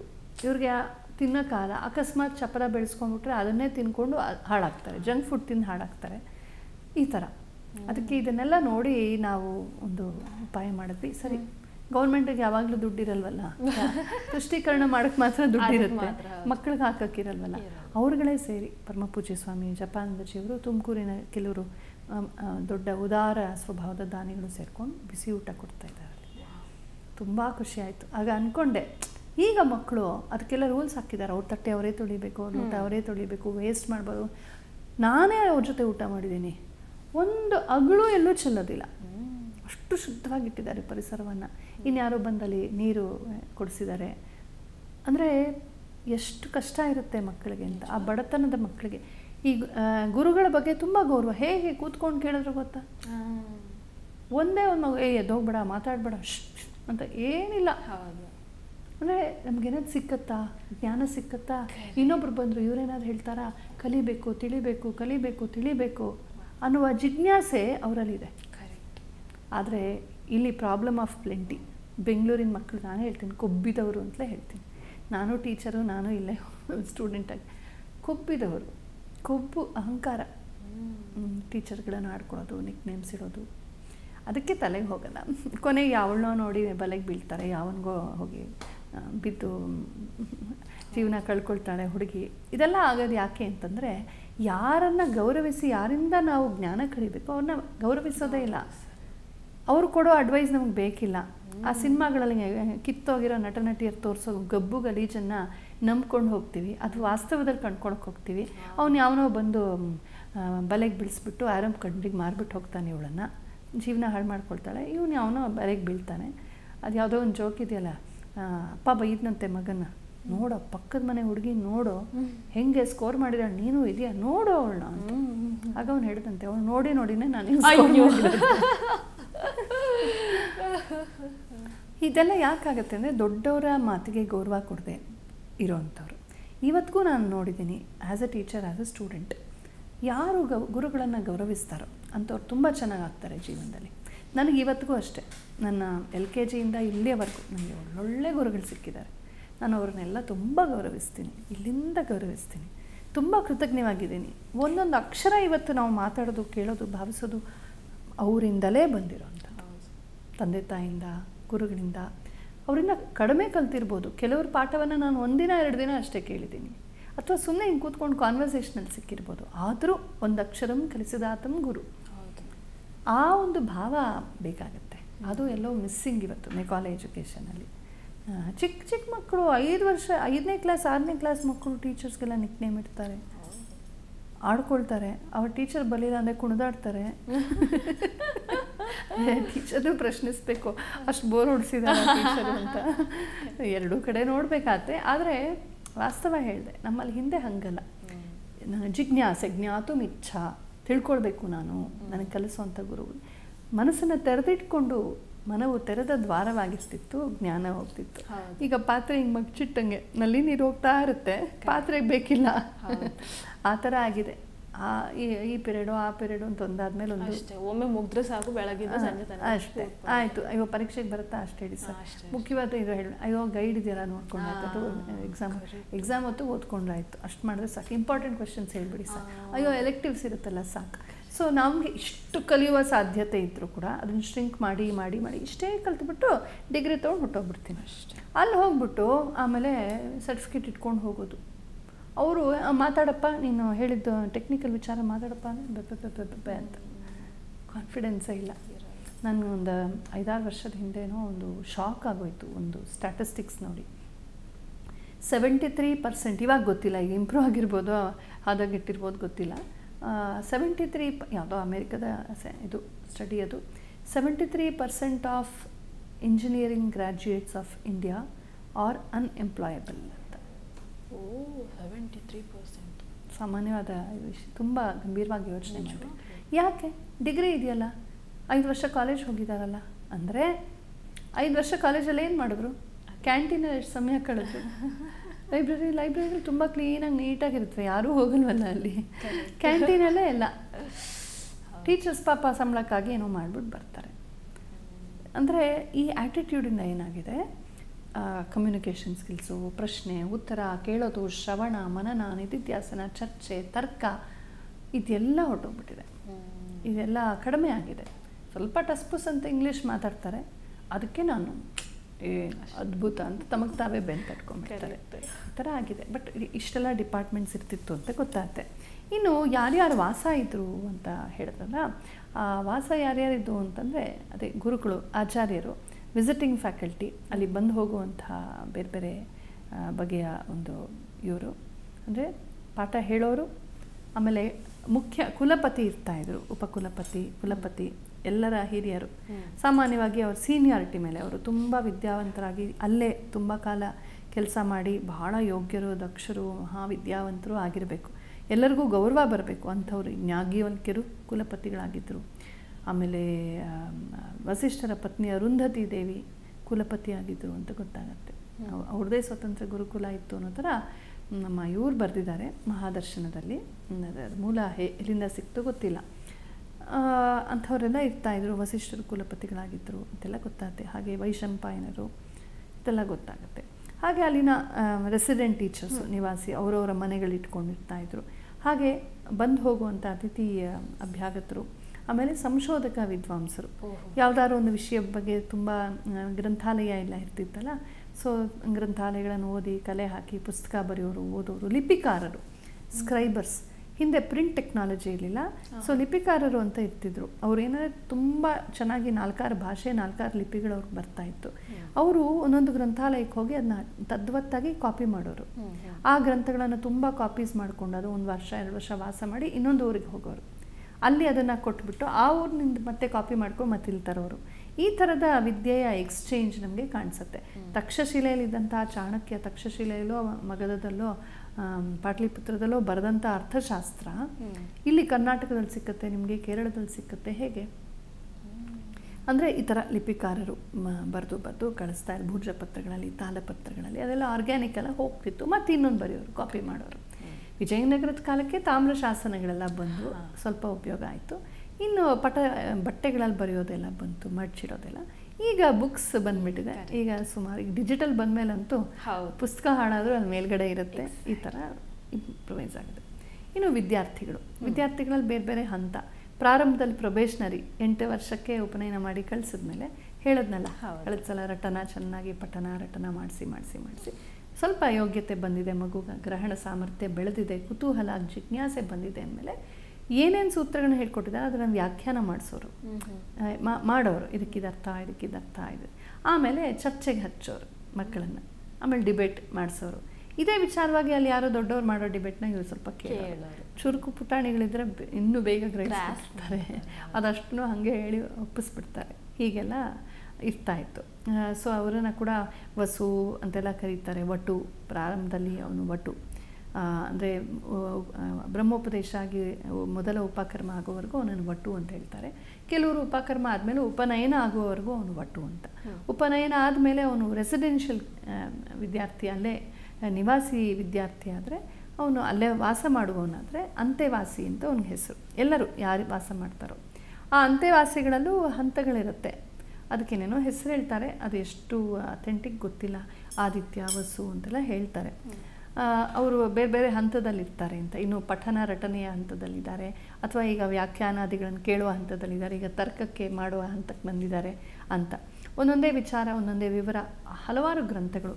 ಇವತ್ತೇನು ನಮಗೆ ಈಗ ಕನ್ನಡ ಅಂತಂದರೆ ಕನ್ನಡ ಸಾಹಿತ್ಯದ ಕಾವ್ಯದ 4 ಸಾಲು ಒಂದೊಂದು ಪೇಜು ಕೊಟ್ಬಿಡ್ತಾರೆ. ಕುಮಾರವ್ಯಾಸನೊಂದಿಷ್ಟು, ಡಿವಿಜನ್ ಒಂದಿಷ್ಟು, ಕುವೆಂಪುರದೊಂದಿಷ್ಟು, ಬೇಂದ್ರೆದೊಂದಿಷ್ಟು ಅಂತ ಒಂದಿಷ್ಟು ಕೊಟ್ಬಿಟ್ಟು ಕಲಿಸ್ಬಿಡ್ತಾರೆ. ಅದರ ಆಚೆ ಮತ್ತೆ ಯಾರಾದರೂ ಹೋಗಿ ಕುವೆಂಪುದು ಪೂರ್ಣ ಓದ್ತಾರ, ಬೇಂದ್ರೆದ ಪೂರ್ಣ ಓದ್ತಾರ? ಹಿಂದೆ ಹಂಗಲ್ಲ. ಸಂಪೂರ್ಣ ಒಂದೊಂದು ಗ್ರಂಥವನ್ನು, ಅಲಂಕಾರ ಶಾಸ್ತ್ರನ ಒಂದು ಇಡೀ ಗ್ರಂಥದ ಪಠನ, ಒಂದು ಇಡೀ ಕಾವ್ಯದ ಪಠನ, ಒಂದು ಇಡೀ ಶಾಸ್ತ್ರದ ಪಠನ. ಅಷ್ಟೇ ಅಲ್ಲ, ಒಂದು ಧರ್ಮಶಾಸ್ತ್ರ ಅಲ್ಲ, 10 ಧರ್ಮಶಾಸ್ತ್ರಗಳನ್ನು ಓದೋರು. ಬೇರೆ ಬೇರೆ ಕಾಲಘಟ್ಟಗಳಲ್ಲಿ ಧರ್ಮಶಾಸ್ತ್ರಗಳು ಹೇಗೆ ಬದಲಾದವು, ಯಾಕೆ ಬದಲಾದವು, ಅದರ ಸಾಮಾಜಿಕ ಹಿನ್ನೆಲೆ ಏನು, ಐತಿಹಾಸಿಕ ಹಿನ್ನೆಲೆ ಏನು, ರಾಜನೈತಿಕವಾದ ಅನಿವಾರ್ಯತೆಗಳೇನು, ಬದಲಾವಣೆಗಳೇನು, ಯಾಕೆ ಈ ಥರ ವಿಧಿ ನಿಷೇಧಗಳು ಬಂದವು, ಇವಾಗ ಹೆಣ್ಮಕ್ಳು ಹೀಗೆ ಅವಕಾಶ ಆಯಿತು, ಇದರಲ್ಲಿ ಹಿಂಗೆ ಅವಕಾಶ ಇಲ್ಲ, ಯಾಕೆ, ಆ ಕಾಲಘಟ್ಟದ ಕಾರಣ ಏನು, ಹೀಗೆ ತುಂಬ ಆಬ್ಜೆಕ್ಟಿವ್ ಆಗಿ ವಿಮರ್ಶೆ ಮಾಡೋಕ್ಕಾಗ್ತಾಯಿತ್ತು. ಇವಾಗ ಅದೆಲ್ಲ ವಿಮರ್ಶೆ ಆಗೋದಿಲ್ಲ. ಯಾಕೆ, ಇವಾಗ ವಾಟ್ಸಪ್ಪಲ್ಲಿ ಏನೋ ಬರುತ್ತಲ್ಲ ಅದನ್ನೇ ಹೇಳ್ಬಿಡೋದು ನಾವು ಅಷ್ಟೇ. ವಿಮರ್ಶೆ ಯಾಕೆ ಮಾಡಲ್ಲ, ಯಾವುದೂ ಪೂರ್ಣವಾಗಿ ಓದೋದಿಲ್ಲ. ಕಾಳಿದಾಸನ ಬಗ್ಗೆ ಇವಾಗ ಸಂಸ್ಕೃತ MA ಮಾಡುವ ವಿದ್ಯಾರ್ಥಿಗಳು ಇದ್ದಾರೆ. ಎಲ್ಲ ಕನ್ನಡದಲ್ಲೋ ಇಂಗ್ಲೀಷಲ್ಲೋ ಬರೆದ್ಬಿಡ್ತಾರೆ, ಮೊದಲೇ ಪಾಯಿಂಟು, ಸಂಸ್ಕೃತದಲ್ಲಿ ಬರೆಯಲ್ಲ. ಇನ್ನು ಕಾಳಿದಾಸಂದು ಶಕುಂತಲೆದೊಂದು ಸ್ವಲ್ಪ, ಒಂದು 4 ಶ್ಲೋಕಗಳು, ಇನ್ಯಾವುದೋ ಒಂದು ಅಷ್ಟೇ ಓದಿದ್ರೆ ಸಂಪೂರ್ಣವಾಗಿ ಒಂದು ಕಾಳಿದಾಸನ ಒಂದು ಕೃತಿಯನ್ನು ಮೊದಲಿಂದ ಕವರ್ ಟು ಕವರ್ ಓದಿದಾಗ ಆಗುವ ಫೀಲ್ ಇದೆಯಲ್ಲ, ಆ ಭಾಷೆ, ಆ ಒಂದು ದರ್ಶನ, ಆ ಒಂದು ಕಾವ್ಯತ್ವ ಮತ್ತು ಧರ್ಮಾರ್ಥ ಕಾಮಮೋಕ್ಷಗಳನ್ನೆಲ್ಲ ಮಂಡಿಸ್ತದೆ. ಕಾಳಿದಾಸ ಬರೀ ರೊಮ್ಯಾಂಟಿಕ್ ಪೊಯೆಟ್ ಅಲ್ಲ, ಆತ ದಾರ್ಶನಿಕ ಕವಿ. ತುಂಬ ಅದ್ಭುತವಾದಂಥ ವಿಚಾರಗಳನ್ನು, ತುಂಬ ಚೆನ್ನಾಗಿ ಧರ್ಮಶಾಸ್ತ್ರ, ರಾಮಾಯಣ, ಮಹಾಭಾರತ, ವೇದಗಳನ್ನು ತಿಳ್ಕೊಂಡಂಥ ಮಹಾಪಂಡಿತ ಅನ್ನೋದು ಡೌಟೇ ಇಲ್ಲ. ಅದೆಲ್ಲ ಅದರಲ್ಲಿ ಸೇರಿಸ್ಕೊಂಡು ಹೋಗಿದ್ದಾರೆ. ಅದು ಆ ಥರ ಓದಬೇಕು ನಾವು. ಆ ಥರದ ಅಧ್ಯಯನವನ್ನು ಮಾಡಿ ಆದಮೇಲೆ ಅವ್ರಿಗೆ 2 ಚಾಯ್ಸ್ ಇರ್ತಿತ್ತು. ಒಂದು, ನೈಷ್ಠಿಕ ಬ್ರಹ್ಮಚಾರಿಗಳಾಗಿ ಆ ಜನ್ಮ ಬ್ರಹ್ಮಚಾರಿಗಳಾಗೋದು, ಅವರು ತಪಸ್ಸಿಗೆ ಹೋಗ್ಬೋದು, ಅಥವಾ ಬರೀ ಅಧ್ಯಯನ ಮಾಡ್ಕೊಂಡಿದ್ಬಿಡ್ಬೋದು, ಅಥವಾ ಗುರುಕುಲದಲ್ಲಿ ಸೇವೆ ಮಾಡ್ಕೊಂಡಿದ್ಬಿಡ್ಬೋದು, ಗುರುಗಳ ಪರಿಚರ್ಯ ಮಾಡ್ಕೊಂಡಿದ್ಬಿಡ್ಬೋದು, ಬೇಕಾದಷ್ಟು ಆಧ್ಯಾತ್ಮಿಕ ಅಥವಾ ಶೈಕ್ಷಣಿಕ ಇಂಟೆಲೆಕ್ಚುಯಲ್ ಪರ್ಸ್ಯೂಟ್ಸ್ ಇದನ್ನು ಮಾಡ್ಕೊಂಡು ಹೋಗ್ಬೋದು. ಅಥವಾ ಮದುವೆ ಆಗ್ಬೋದು, ಗೃಹಸ್ಥ ಆಗ್ಬೋದು. ಅದಕ್ಕೆ ಸಮಾವರ್ತನ ಅಂತ ಒಂದು ಸಂಸ್ಕಾರ ನಾನು ಹೇಳಿದ್ದೆ. ಅದಾದಮೇಲೆ ಒಂದು ಸ್ನಾತಕ ಅಂತ ಕರೆಸ್ಕೊಳ್ತಾನೆ, ಆಮೇಲೆ ಮದುವೆ, ವಿವಾಹ ಸಂಸ್ಕಾರವಾಗುತ್ತೆ, ಮಕ್ಕಳು ಮರಿ, ಆಮೇಲೆ ಅವನು ಸಂಪಾದನೆ ಮಾಡೋದು ಇತ್ಯಾದಿ. ಅವನು ಗುರುಕುಲವನ್ನು ನಡೆಸ್ಬೋದು, ಅಥವಾ ಗುರುಕುಲದಲ್ಲಿ ಆಚಾರ್ಯನಾಗಿ ಸೇರ್ಬೋದು. ಗುರು ದಕ್ಷಿಣೆ ಕೊಡೋಕ್ಕೆ ಅಸಾಧ್ಯವಾದರೆ ಕೊಡ್ಬೋದು, ತನ್ನ ಹೊಲದಲ್ಲಿ ಬೆಳೆದಿದ್ದ ತರಕಾರಿ ತಂದು ಕೊಡ್ಬೋದು, ಕುಂಬಳಕಾಯಿ ಕೊಂಡ್ಕೊಂಬಂದು ಕೊಡ್ಬೋದು, ಏನು ಬೇಕಾದ್ರೂ ಕೊಡ್ಬೋದು, ಚಿಕ್ಕದು ದೊಡ್ಡದು. ಅದನ್ನು ಗುರು ಡಿಮ್ಯಾಂಡ್ ಮಾಡೋ ಹಾಗಿಲ್ಲ. ಹಾಗೆ ಅಂತ ಇವನು ಬಿಟ್ಟು ತಗೊಳ್ಳೋ ಹಾಗಿಲ್ಲ, ಇವನೇನಾದರೂ ಕೊಡಬೇಕು. ರಾಜ ಮಹಾರಾಜಂದರು ಭೂಮಿ ಕೊಡೋರು, ದೇವಸ್ಥಾನ ಕಟ್ಸ್ಕೊಡೋರು, ಕೋಣೆ ಕಟ್ಸ್ಕೊಡೋರು, ಬಿಲ್ಡಿಂಗ್ಸ್ ಕಟ್ಕೊಡೋರು, ಡಿಪಾರ್ಟ್ಮೆಂಟ್ಗಳನ್ನೇ ಕೊಡೋರು, ಊಟ, ಅಕ್ಕಿ, ಬೇಳೆ, ತರಕಾರಿ ಕೊಡೋರು, ಬೇಕಾದಷ್ಟು ಮಾಡೋರು, ಹೀಗೆಲ್ಲ ಮಾಡೋರು. ಈ ನೈಷ್ಠಿಕ ಬ್ರಹ್ಮಚಾರಿಗಳು ಅಲ್ಲಿ ವಾಸ ಮಾಡ್ತಿದ್ರು. ಸಾಮಾನ್ಯವಾಗಿ ನೈಷ್ಠಿಕ ಬ್ರಹ್ಮಚಾರಿ ಆದಮೇಲೆ ಮನೇಲಿ ವಾಸ ಮಾಡೋದು ಅಷ್ಟು ಅನುಕೂಲ ಇಲ್ಲ, ಅಥವಾ ಮನೆಯೇ ಗುರುಕುಲವಾಗಿ ಆಚಾರ್ಯ ಕುಲದ ಒಳಗೆ ಇದ್ದರೆ ಅದು ಪರವಾಗಿಲ್ಲ. ಇಲ್ಲದೆ ಹೋದರೆ ಅಲ್ಲಿ ಅಕ್ಕಪಕ್ಕ ಅಣ್ಣ ತಮ್ಮಂದರು, ಅಕ್ಕ ತಂಗಿರೆಲ್ಲ ಕೈ ಹಿಡ್ಕೊಂಡು ಗಂಡ ಹೆಂಡತಿ ಓಡಾಡ್ತಿರ್ತಾರೆ, ನಗ್ತಾ ಇರ್ತಾರೆ, ನಲಿತಾ ಇರ್ತಾರೆ. ಅಯ್ಯೋ, ನಾನು ಮಿಸ್ಸಿಂಗ್ ಆಲ್ ದ ಫನ್ ಅಂತ ಅನಿಸಿದ್ರೆ ಚೆನ್ನಾಗಿರಲ್ಲ. ಅದೊಂದು ಹಿಪಾಕ್ರಸಿ ಇರಬಾರ್ದಲ್ವಾ. ವ್ರತ ಕೆಟ್ಟರು ಸುಖ ಇರಬೇಕು ಅಂತ ಒಂದು ಮಾತಿದೆ ಅಲ್ವಾ. ಸೊ ವ್ರತಧಾರಿ ಆಗಿದ್ದಾಗ ವ್ರತವನ್ನು ಚೆನ್ನಾಗಿ ಪಾಲಿಸಬೇಕು. ಅಥವಾ ಸುಖಕ್ಕೆ ಹೋದರೆ, ಸುಖ ಅಂದರೆ ಸುಖ, ಈ ಎರಡೂ ಇಲ್ಲ ನಾನು ದೊಡ್ಡ ಬ್ರಹ್ಮಚಾರಿ ಸನ್ಯಾಸಿ ಅಂತ ವೇಷ ಹಾಕೊಂಡ್ಬಿಟ್ಟು ಮನೇಲೇ ಇರ್ತಾರೆ ಕೆಲವರು ವಾಪಸ್ಸು ತಮ್ಮ ಮನೆಗೆ ಹೋಗಿರ್ತಾರೆ. ತಮ್ಮ ಅದೇ ಫ್ಯಾಮಿಲಿ ಜೊತೆ ನಮ್ಮವರು, ನನ್ನ ತಮ್ಮ, ನನ್ನ ತಂಗಿ ಅಲ್ಲೇ ಅವ್ರ ಜೊತೆನೇ ನಕ್ಕು ನಲ್ಕೊಂಡು ಆ ಕಾವಿ ಬಟ್ಟೆಗೆ ಏನರ್ಥ? ಆ ಬಿಳಿ ಬಟ್ಟೆ ಅನೌನ್ಸ್ ಯಾಕೆ ಮಾಡ್ಬೇಕು ಜಗತ್ತಿಗೆ? ಅನೌನ್ಸ್ ಮಾಡದೇ ಇರಲಿ, ಹೌದು ಅಲ್ವಾ? ಒಂದು ಸಲ ಡಿಕ್ಲೇರ್ ಮಾಡಿದ್ಮೇಲೆ ಅದಕ್ಕೆ ಗೌರವ ಕೊಡಬೇಕು. ಇಂಥ ಬ್ರಹ್ಮಚಾರಿಗಳು ಸನ್ಯಾಸಿಗಳು ಮನೆಯಲ್ಲಿಲ್ಲದೆ ಅವರು ಒಂದು ಸೂಕ್ತವಾದ ಪರಿಸರದಲ್ಲಿರಲಿ, ಊಟಕ್ಕೆ ವಸತಿಗೆ ತೊಂದರೆ ಆಗಬಾರ್ದು. ಜೊತೆಗೆ ಈ ಥರದ ಡಿಸ್ಟ್ರಾಕ್ಷನ್ಸು, ಅಲ್ಲಿ ಯಾರು ಗಂಡ ಹೆಂಡತಿ ಖುಷಿಯಾಗಿ ಹರಟೋದು, ಮತ್ತೊಂದು ಮಕ್ಕಳು ಮರಿ ಗಲಾಟೆ, ಇದು ಯಾವುದೂ ಇಲ್ಲದೆ ಅವನ ಮನಸ್ಸನ್ನೆಲ್ಲ ಒಂದು ತಪಸ್ಸಿನಲ್ಲಿ ಅಥವಾ ಅಧ್ಯಯನದಲ್ಲಿ ತೊಡಗಿಸೋ ಹಾಗೆ ಅನುಕೂಲವಾಗಲಿ ಅಂಥೇಳಿ ಅವ್ರ ನೈಷ್ಠಿಕ ಬ್ರಹ್ಮಚಾರಿಗಳಿಗೆ ವಾಸ ಅಲ್ಲಿ ಅಂಥವ್ರು ವಾಸ ಮಾಡ್ತಿದ್ರು. ಸೇವೆ ಮಾಡೋದು, ಆಚಾರ್ಯ ವೃತ್ತಿ ಮಾಡೋದು, ಏನು ಬೇಕಾದ್ರೂ ಗುರುಕುಲದಲ್ಲಿ ಬೇಕಾದಷ್ಟು ಅವಕಾಶ ಇದೆ ವಾಲಂಟ್ರಿ ಸರ್ವಿಸ್ಗೆ. ಇನ್ನು ಅಡುಗೆ ಭಟ್ರು, ವಾಹಕರು, ಕೆಲಸ ಮಾಡೋರು, ಸಿಬ್ಬಂದಿ, ಡ್ರೈವರ್ಗಳು, ಚಾಲಕರು, ಈ ಕುದುರೆ ಇರ್ತಾ ಇದನ್ನೆಲ್ಲ ನೋಡ್ಕೊಳ್ಳೋರು, ಹಸು ಗೋಪಾಲನೆ ಮಾಡುವಂಥವ್ರು, ಹೀಗೆ ತುಂಬ ಜನ ಇರ್ತಾಯಿದ್ರು. ಆಯಾ ಡಿಪಾರ್ಟ್ಮೆಂಟ್ ನೋಡ್ಕೊಳ್ಳೋಕೆ ಅಷ್ಟಷ್ಟು ಜನ ಬೇಕೇ ಬೇಕಾಗ್ತಾರೆ, ಆಳು ಕಾಳು ಎಲ್ಲ ಬೇಕಾಗ್ತಾರೆ. ವಾನಪ್ರಸ್ಥಾಶ್ರಮಗಳು ಇರ್ತಾಯಿದ್ರು. ವಾನಪ್ರಸ್ಥಾಶ್ರಮಿ ಅಂದರೆ ಹಿಂದೆ ನಾವು ಯಾವಾಗಲೂ ಚರ್ಚೆ ಮಾಡಿದ್ವಿ. ಬ್ರಹ್ಮಚರ್ಯ ಆದಮೇಲೆ ಗೃಹಸ್ಥ, ಗೃಹಸ್ಥ ಆದಮೇಲೆ ವನಕ್ಕೆ ಪ್ರಸ್ಥಾನ ಮಾಡೋದು. ಅಂದರೆ 60 ವರ್ಷ ಆದಮೇಲೆ ಉಗ್ರರಥ ಶಾಂತಿ ಅಂತ ಒಂದು ಸಂಸ್ಕಾರ ಮಾಡಿಬಿಟ್ಟು ಷಷ್ಠಿ ಪೂರ್ತಿ ಅಂತಾರೆ, ಕಳಿಸ್ತಾರೆ, ಹೋಗಪ್ಪ ಆರಾಮಾಗಿರಿ. ಮತ್ತೆ ಅವ್ರು ಬೇಬಿ ಸಿಟ್ಟಿಂಗ್ ಮಾಡಬೇಕು ಅಂತಿಲ್ಲ, ಮತ್ತೆ ಮನೆ ಕೆಲಸ ಮಾಡಬೇಕು ಅಂತಿಲ್ಲ, ಅವ್ರ ಮಕ್ಕಳು ಮಾಡಬೇಕು. ಇವತ್ತು ದುರದೃಷ್ಟವಶಾತ್ ಏನಾಗಿದೆ, ನಮ್ಮ ಅಪ್ಪ ಅಮ್ಮನ ಜನ್ರೇಷನ್ ಅವರು, ಆ ಪೀಳಿಗೆಯವರು ತಮ್ಮ ಅತ್ತೆ ಮಾವ ಸೇವೆ ಮಾಡಿದ್ರು. ಜಾಯಿಂಟ್ ಫ್ಯಾಮಿಲಿಯಲ್ಲಿದ್ದರು. ಅತ್ತೆ ಮಾವ, ಬಂಧು ಬಳಗ, ಅತಿಥಿಗಳಿಗೆ, ಊರಿಗೆ, ನಾಡಿಗೆ, ದೇವಸ್ಥಾನಕ್ಕೆ, ಮಠಕ್ಕೆ, ಮಂದಿರಗಳಿಗೆ ಎಲ್ಲ ಮಾಡಿದ್ರು ನಮ್ಮ ತಂದೆ ತಾಯಿ ಪೀಳಿಗೆಯವರು. ನಮ್ಮನ್ನು ನೋಡಿಕೊಂಡ್ರು, ನಮ್ಮನ್ನು ಸಾಕಿದ್ರು, ಬೆಳೆಸಿದ್ರು, ನಮಗೂ ವಿದ್ಯೆ ಕೊಟ್ಟು ಎಲ್ಲ ಮಾಡಿ, ಬಾಣಂತನ ಮಾಡಿ, ಮೊಮ್ಮಕ್ಕಳನ್ನ ಸಾಕಿ ಎಲ್ಲ ಮಾಡಿದ್ರು. ನಮ್ಮ ಕಾಲ ಬಂದಾಗ ನಮ್ಮ ಜನ್ರೇಷನ್ ಅಥವಾ ನಿನ್ನ ಜನ್ರೇಷನ್, ಮುಂದಿನ ಜನ್ರೇಷನಲ್ಲಿ ಮಹಾ ಸೋಮಾರಿಗಳು. ನಂಬಿಕೆ ವಾಸ್ತೆ ಒಂದು ಮದುವೆ, ಒಂದು ಮಗುನೂ ಆಗ್ಬಿಡತ್ತೆ, ಹೆಂಗೋ ಒಂದು ಆಗ್ಬಿಡತ್ತೆ ಬೈ ಡಿಫಾಲ್ಟು. ಆ ಮಗುಂತ ನಮ್ಮನ್ನ ತಲೆ ಮೇಲೆ ಹಾಕ್ಬಿಡೋದು ಅಥವಾ ಅತ್ತೆ ಕೊಟ್ಬಿಡೋದು, ನೋಡ್ಕೊಳ್ಳಿ ನೀವು. ಕೊನೆಯಲ್ಲಿ ಒಂದು ಸೀರೆ ಕೊಟ್ಬಿಟ್ಟು ಥ್ಯಾಂಕ್ ಯು ಅಂತ ಹೇಳ್ಬಿಡೋದು. ಪಾಪ ಇವರು ಅಷ್ಟು ವರ್ಷ ಅತ್ತೆ ಮಾವ ಸೇವೆ ಮಾಡಿದ್ದಾರೆ, ನಮ್ಮ ಮಕ್ಕಳಾದ ನಮ್ಮನ್ನು ನೋಡ್ಕೊಂಡಿದ್ದಾರೆ. ಈಗ ಅವ್ರು ಆರಾಮಾಗಿರ್ಬೇಕು ತಾನೆ. ಇವ್ರು ಏನಿಲ್ಲ, ಇವ್ರು ಮಾಲ್ ತಿರುಗಬೇಕು, ಸಿನಿಮಾ ತಿರುಗಬೇಕು, ಸಿನಿಮಾಗೆ ಹೋಗಬೇಕು, ಅಲ್ಲಿ ಹೋಗ್ಬೇಕು, ಇಲ್ಲಿ ಹೋಗಬೇಕು, ಫ್ರೆಂಡ್ಸು, ಪಾರ್ಟಿ, ಹಿಂಗೋ ವಾಟ್ಸಪ್ ನೋಡಬೇಕು. ಈ ಮಗು ತಲೆನೋವು ಇವ್ರಿಗೆ. ಅಜ್ಜಿ ಜೊತೆ ಬಿಟ್ಬಿಡೋದು, ಕೆಲಸದವ್ರ ಜೊತೆ ಬಿಡ್ತಾರೆ, ಅದು ಹೆಂಗೆಂಗೋ ಬೆಳೆಯುತ್ತೆ ಮಗು.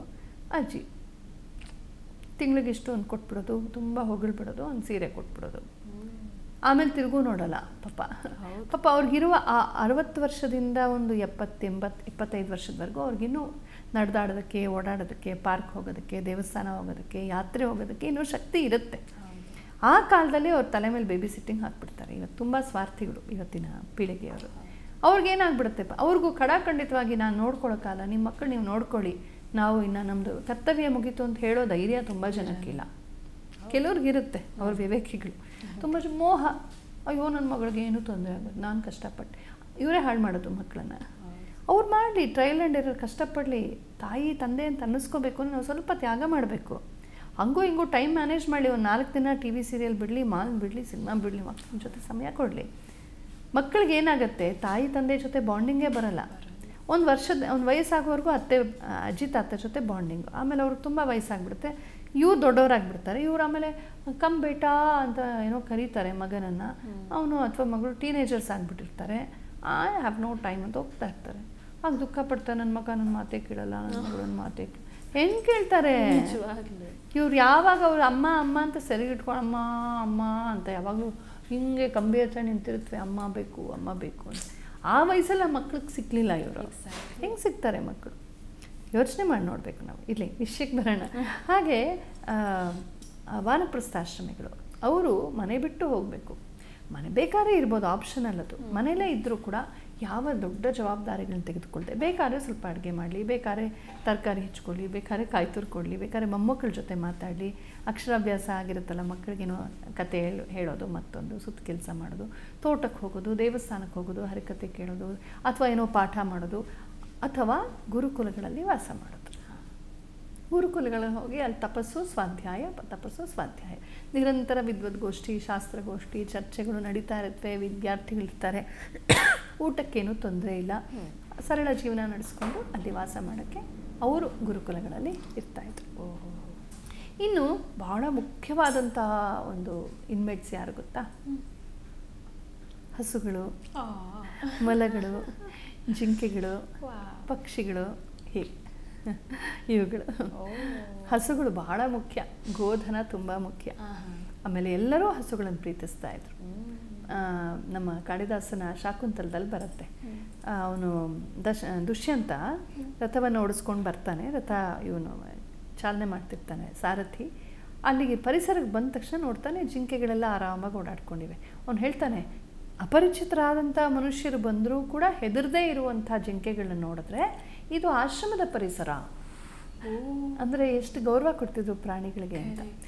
ಜಿಂಕೆಗಳೇ ಹೆದರ್ಕೊಂಡು ಓಡುತ್ತವೆ, ಅದರಲ್ಲೂ ಅಪರಿಚಿತರು ಬಂದಾಗ ಆರಾಮಾಗಿವೆ ಅಂತಂದರೆ ಇಲ್ಲಿ ಯಾರೂ ಇಲ್ಲಿವರೆಗೂ ಅದಕ್ಕೆ ಅಪಾಯನೇ ಕೊಟ್ಟಿಲ್ಲ, ಮನುಷ್ಯರಿಂದ ತೊಂದರೆ ಆಗಿಲ್ಲ ಅದಕ್ಕೆ ಅಂತ ಅದೆಲ್ಲ ಗೊತ್ತಾಗುತ್ತೆ. ಹೀಗೆ ಜಿಂಕೆಗಳು, ಆಮೇಲೆ ಚಿಕ್ಕ ಚಿಕ್ಕ ಮೊಲಗಳು, ಪಶು ಪಕ್ಷಿ ಪ್ರಾಣಿಗಳು ಏನೇನು ಸಾಕ್ಬೋದು ಅದನ್ನೆಲ್ಲ ಸಾಕ್ತಾರೆ. ಇದು ಎಂಥದ್ದು ಆಮೆಗಳು, ಆಮೇಲೆ ಪಕ್ಷಿಗಳು, ಸಾರಸ ಪಕ್ಷಿಗಳು, ಬಾತುಕೋಳಿಗಳು, ನವಿಲುಗಳು, ಎಲ್ಲಕ್ಕೂ ಧಾನ್ಯ ಕೊಡೋದು, ಊಟ ಕೊಡೋದು, ಪಂಚಯಜ್ಞಗಳನ್ನು ಮಾಡೋ ಜಾಗ ಆದ್ದರಿಂದ ಭೂತಯಜ್ಞ ನಡೀತಾನೇ ಇರುತ್ತೆ. ಮತ್ತು ಯಾರು ತೊಂದರೆ ಕೊಡೋದು, ಅದನ್ನು ರೆಕ್ಕೆ ಕೀಳೋದು, ಮಾಡೋದು, ಹೆದರಿಸೋದು ಭೂತದಯ ಸರ್ವಭೂತ ಹಿತೇ ರತಃ ಅಂತ ಕೃಷ್ಣ ಹೇಳ್ತಾನೆ. ಇದನ್ನೆಲ್ಲ ಪಾಲಿಸ್ತಾ ಇದ್ರು. ಹಾಗಾಗಿ ಈ ಥರದ ಈ ಸಾಕು ಪ್ರಾಣಿಗಳ ಮಧ್ಯದಲ್ಲಿ ಇರ್ತಾ ಇತ್ತು. ಹೀಗೆ ಇದೆಲ್ಲ ಇವರೆಲ್ಲ ಇನ್ಮೇಟ್ಸ್. ಮತ್ತು ಆಗಾಗ ಬಂದು ಹೋಗೋ ವಿಸಿಟರ್ಸ್ ಇರ್ಬೋದು, ತಪಸ್ವಿಗಳು, ಸನ್ಯಾಸಿಗಳು, ವಿರಕ್ತರು, ಅನಾಥರು, ಈಗ ವಿಧವೆಯರು, ಯಾರೋ ಅವ್ರಿಗೆ ಯಾರೂ ಇಲ್ಲ, ಆಕೆಯಲ್ಲೂ ಇರೋಕ್ಕೆ ಯಾರೂ ಇಲ್ಲ, ಆಶ್ರಯ ಇಲ್ಲ, ಮಕ್ಕಳಿಲ್ಲ, ಮರಿ ಇಲ್ಲ, ಮನೆ ಇಲ್ಲ, ಇಲ್ಲಿ ಬಂದಿರ್ಬೋದು, ಏನೋ ಅಡುಗೆ ಮಾಡ್ಕೊಂಡಿರ್ಬೋದು, ಏನೋ ಸುತ್ತ ಕೆಲಸ ಮಾಡ್ಕೊಂಡಿರ್ಬೋದು, ಕೈಲಾಗದಿರೋ ಒಂದು ಕಡೆ ಕೂತ್ಕೊಂಡು ಹರಿಕತೆ ಕೇಳ್ಬೋದು. ಎಲ್ಲರಿಗೂ ಊಟ ಇರುತ್ತೆ, ಕೆಲಸ ಮಾಡೋರ್ಗೂ ಇರುತ್ತೆ, ಮಾಡದೇ ಇರೋರ್ಗೂ ಇರುತ್ತೆ. ಅಂತೂ ಒಂದು ಆಶ್ರಯ ತಾಣವಾಗೂ ಇರ್ತಿತ್ತು. ಹೌದು, ಆಶ್ರಯ ತಾಣವಾಗಿಯೇ ಇರ್ತಾ ಇತ್ತು ಬ್ರಹ್ಮಚಾರಿಗಳಿಗೆ ಮತ್ತು ಯಾತ್ರಿಕರಿಗೆ. ಯಾತ್ರಿಕರು ಎಲ್ಲಿರಬೇಕು? ಇಲ್ಲಿರೋರು. ಸನ್ಯಾಸಿಗಳ ಹಿಂದೆ ಮಠಗಳಲ್ಲಿ ತಂಗುತ್ತಾ ಇದ್ರು. ಮಠ ಅಂದರೆ ಬಾಯ್ಸ್ ಹಾಸ್ಟೆಲ್ ಅಂತ ಮೂಲತಃ. ಈ ಥರ ಮಠ ಮೂಲ ಹಾಗೆ ಅರ್ಥ. ಅದು ಈ ಥರದ ವಿದ್ಯಾಭ್ಯಾಸ ಆಗುವಂಥ ಗಂಡು ಮಕ್ಕಳೇ ಇರೋ ಜಾಗಕ್ಕೆ ಮಠ ಅಂತ ಕರೆಯೋರು. ಅಲ್ಲಿ ಇವ್ರು ಇರ್ತಾಯಿದ್ರು, ಏಕೆಂದರೆ ಊಟ ವಸತಿ ಸಿಕ್ಕತ್ತೆ ಅಂತ. ಬಹುಶಃ ವಯಸ್ಸಾಗ್ತಾ ಆಗ್ತಾ ಅಲ್ಲಲ್ಲೇ ಉಳ್ಕೊಂಡ್ಬಿಡ್ತಿದ್ರೇನೋ. ಕೊನೆಗೆ ಇವರೆಲ್ಲ ವಿದ್ಯಾರ್ಥಿಗಳು ಪಾಸ್ಔಟಾಗಿ ಹೊಟ್ಟೋಗ್ಬಿಡ್ತಾರೆ. ಸನ್ಯಾಸಿಗಳೇ ಉಳಿದು ಈಗ ಮಠ ಅಂದರೆ ಸನ್ಯಾಸಿಗಳಿರೋ ಜಾಗ ಅನ್ನೋ ಅರ್ಥ ಇವಾಗ ಬಂದಿದೆ. ಹೌದು, ಇನ್ನು ನಾವು ಈಗ ಇಷ್ಟು ವಿಚಾರಗಳನ್ನು ತಿಳ್ಕೊಂಡ್ವಿ. ಚತುಷ್ಷಷ್ಠಿ ವಿದ್ಯೆ ಬಗ್ಗೆ ತಿಳ್ಕೊಳ್ಳೋಣ ಅಂತ. ನಾವೀಗ ಯಾವುದೋ ಒಂದು ಕೋರ್ಸ್ ತಗೊಂಡ್ವಿ ಅಂತ ಹೇಳಿದ್ರೆ ಅದರಲ್ಲಿ ಒಂದು 4-5 ಸಬ್ಜೆಕ್ಟ್ಸ್ ಇರುತ್ತೆ. ಸೊ ಅಷ್ಟು ಕಲಿತ್ರೆ ಆಯಿತು. ಬಟ್ ಇಲ್ಲಿ 64 ವಿದ್ಯೆಗಳು ಇದೆ ಅಂತ ನೀವು ಒಂದು ಬಾರಿ ಹೇಳಿದ್ರಿ. ಸೊ 64 ವಿದ್ಯೆ ಅಂತ ಹೇಳಿದಾಗ ನನಗೆ ಒಂದು ಬಾರಿ ಶಾಕ್ ಆಯಿತು. ಅಂಥದ್ದು ಏನಿರ್ಬೋದು 64 ಟೈಪ್ಸ್ ಅಂತ. ಸೊ ಅದರ ಬಗ್ಗೆ ಹೇಳೋದು. ನಮ್ಮಲ್ಲಿ ಏನಂದರೆ ವಿದ್ಯೆಯನ್ನು ಪ್ರಧಾನವಾಗಿ 2 ಥರ, ಪರಾವಿದ್ಯಾ ಅಪರಾವಿದ್ಯಾ ಅಂತ ಮಾಡಿದ್ದಾರೆ ಪರಂಪರೆಯಲ್ಲಿ. ಪರಾವಿದ್ಯಾ ಅಂದರೆ ಬ್ರಹ್ಮಜ್ಞಾನ, ಅಲ್ಟಿಮೇಟ್ ಸಾಕ್ಷಾತ್ಕಾರ, ಸತ್ಯ ಸಾಕ್ಷಾತ್ಕಾರ. ಅಲ್ಲಿಂದ ಆಚೆ ಪರಮಹಂಸ ಅವಸ್ಥೆಗೆ ಹೋಗ್ತೀವಿ. ಪರಮ ಯೋಗವನ್ನು ಪಡೆದು ಪಕ್ವರಾಗ್ತೀವಿ, ಜೀವನ್ಮುಕ್ತರಾಗ್ತೀವಿ. ಅದು ಯಾರಿಗೂ ಕೊಡೋಕ್ಕಾಗಲ್ಲ. ಅದು ಯಾವ ಗುರುಕುಲದಲ್ಲೂ ಸಿಕ್ಕಲ್ಲ, ಯಾವ ಪುಸ್ತಕದಲ್ಲೂ ಸಿಕ್ಕಲ್ಲ, ಯಾವ ಪ್ರವಚನದಲ್ಲಿ ಸಿಕ್ಕಲ್ಲ. ಪುಸ್ತಕ, ಪ್ರವಚನ, ಗುರುಕುಲ ಇದೆಲ್ಲ ನಮ್ಮನ್ನು ಅಲ್ಲಿವರೆಗೂ ಕರ್ಕೊಂಡು ಹೋಗುತ್ತೆ, ಬಾಗಿಲು ಕರ್ಕೊಂಡು ಹೋಗುತ್ತೆ. ಒಳಗಡೆ ನಾವೇ ಹೋಗಿ ಅಂತರಂಗದಲ್ಲಿ ಪಡಿಬೇಕು. ಅದನ್ನು ಬ್ರಹ್ಮಾನುಭವ ಅಥವಾ ಆತ್ಮ ಸಾಕ್ಷಾತ್ಕಾರವನ್ನು ಪರಾವಿದ್ಯಾ ಅಂತ ಕರೆಯೋರು. ಇನ್ನು ಅಪರಾವಿದ್ಯಾ, ಪರವಲ್ಲದ ವಿದ್ಯೆ ಏನಿದೆ ಈ ಜಗತ್ತಿನಲ್ಲಿ, ಅದರಲ್ಲಿ ವೇದ ವಿದ್ಯೆ ಒಂದು ಭಾಗ, ಉಪಭೇದ ಮತ್ತು ವೃತ್ತಿ ಶಿಕ್ಷಣ ಅಂತ. ಸೊ ವೇದ ವಿದ್ಯೆ ಅಂತ ಹೇಳಿದ್ರೆ ವೇದಗಳು ಒಂಥರ ಮಿಸ್ಟಿಕಲ್. ಅದು ಲೌಕಿಕ ಅಂಶಗಳಿಲ್ಲ ಅಂತಲ್ಲ, ಆದರೆ ಅದು ಬಹಳ ವಿಶಿಷ್ಟವಾದ, ಅದಕ್ಕೇನು ಹೆಸರು ಹೇಳೋದು ಗೊತ್ತಿಲ್ಲ, ಅದೊಂದು ವಿಶಿಷ್ಟವಾದ ಸಾಹಿತ್ಯ. ಅದು ಋಷಿಗಳ ಒಂದು ಜ್ಞಾನದಿಂದ ಹೊಮ್ಮಿರುವಂಥದ್ದು. ಅವರವರ ಅನುಭವ, ಜ್ಞಾನ, ಸಂವಾದ, ಚರ್ಚೆ ಎಲ್ಲ ಇದೆ. ಅದೊಂದು ಲೈಬ್ರರಿ ಇದ್ದಂಗೆ. ವೇದ ಅನ್ನೋದೊಂದು ಪುಸ್ತಕ ಅಲ್ಲ, ಒಂದು ಲೈಬ್ರರಿ ಇದ್ದಂಗೆ. ಅದನ್ನು ಹಾಗೇ ಉಳಿಸ್ಬೇಕು. ಸ್ವರ, ಪದ, ಅಕ್ಷರ, ಮಾತ್ರ, ವಿಸರ್ಗ ಎಲ್ಲವನ್ನು ಹಾಗೆ ಉಳಿಸ್ಕೊಂಡು ಬರಬೇಕು ಅಂತ ನಮ್ಮ ಪರಂಪರೆ ಹೇಳುತ್ತೆ. ಹಾಗಾಗಿ ವೇದ ವಿದ್ಯೆಯನ್ನು ಉಳಿಸೋವಂಥವ್ರು ಹೇಗಿರಬೇಕು? ಅವ್ರಿಗೆ ತುಂಬ ರೂಲ್ಸು, ಕಠಿಣತಮವಾದ ವಿಧಿಗಳು.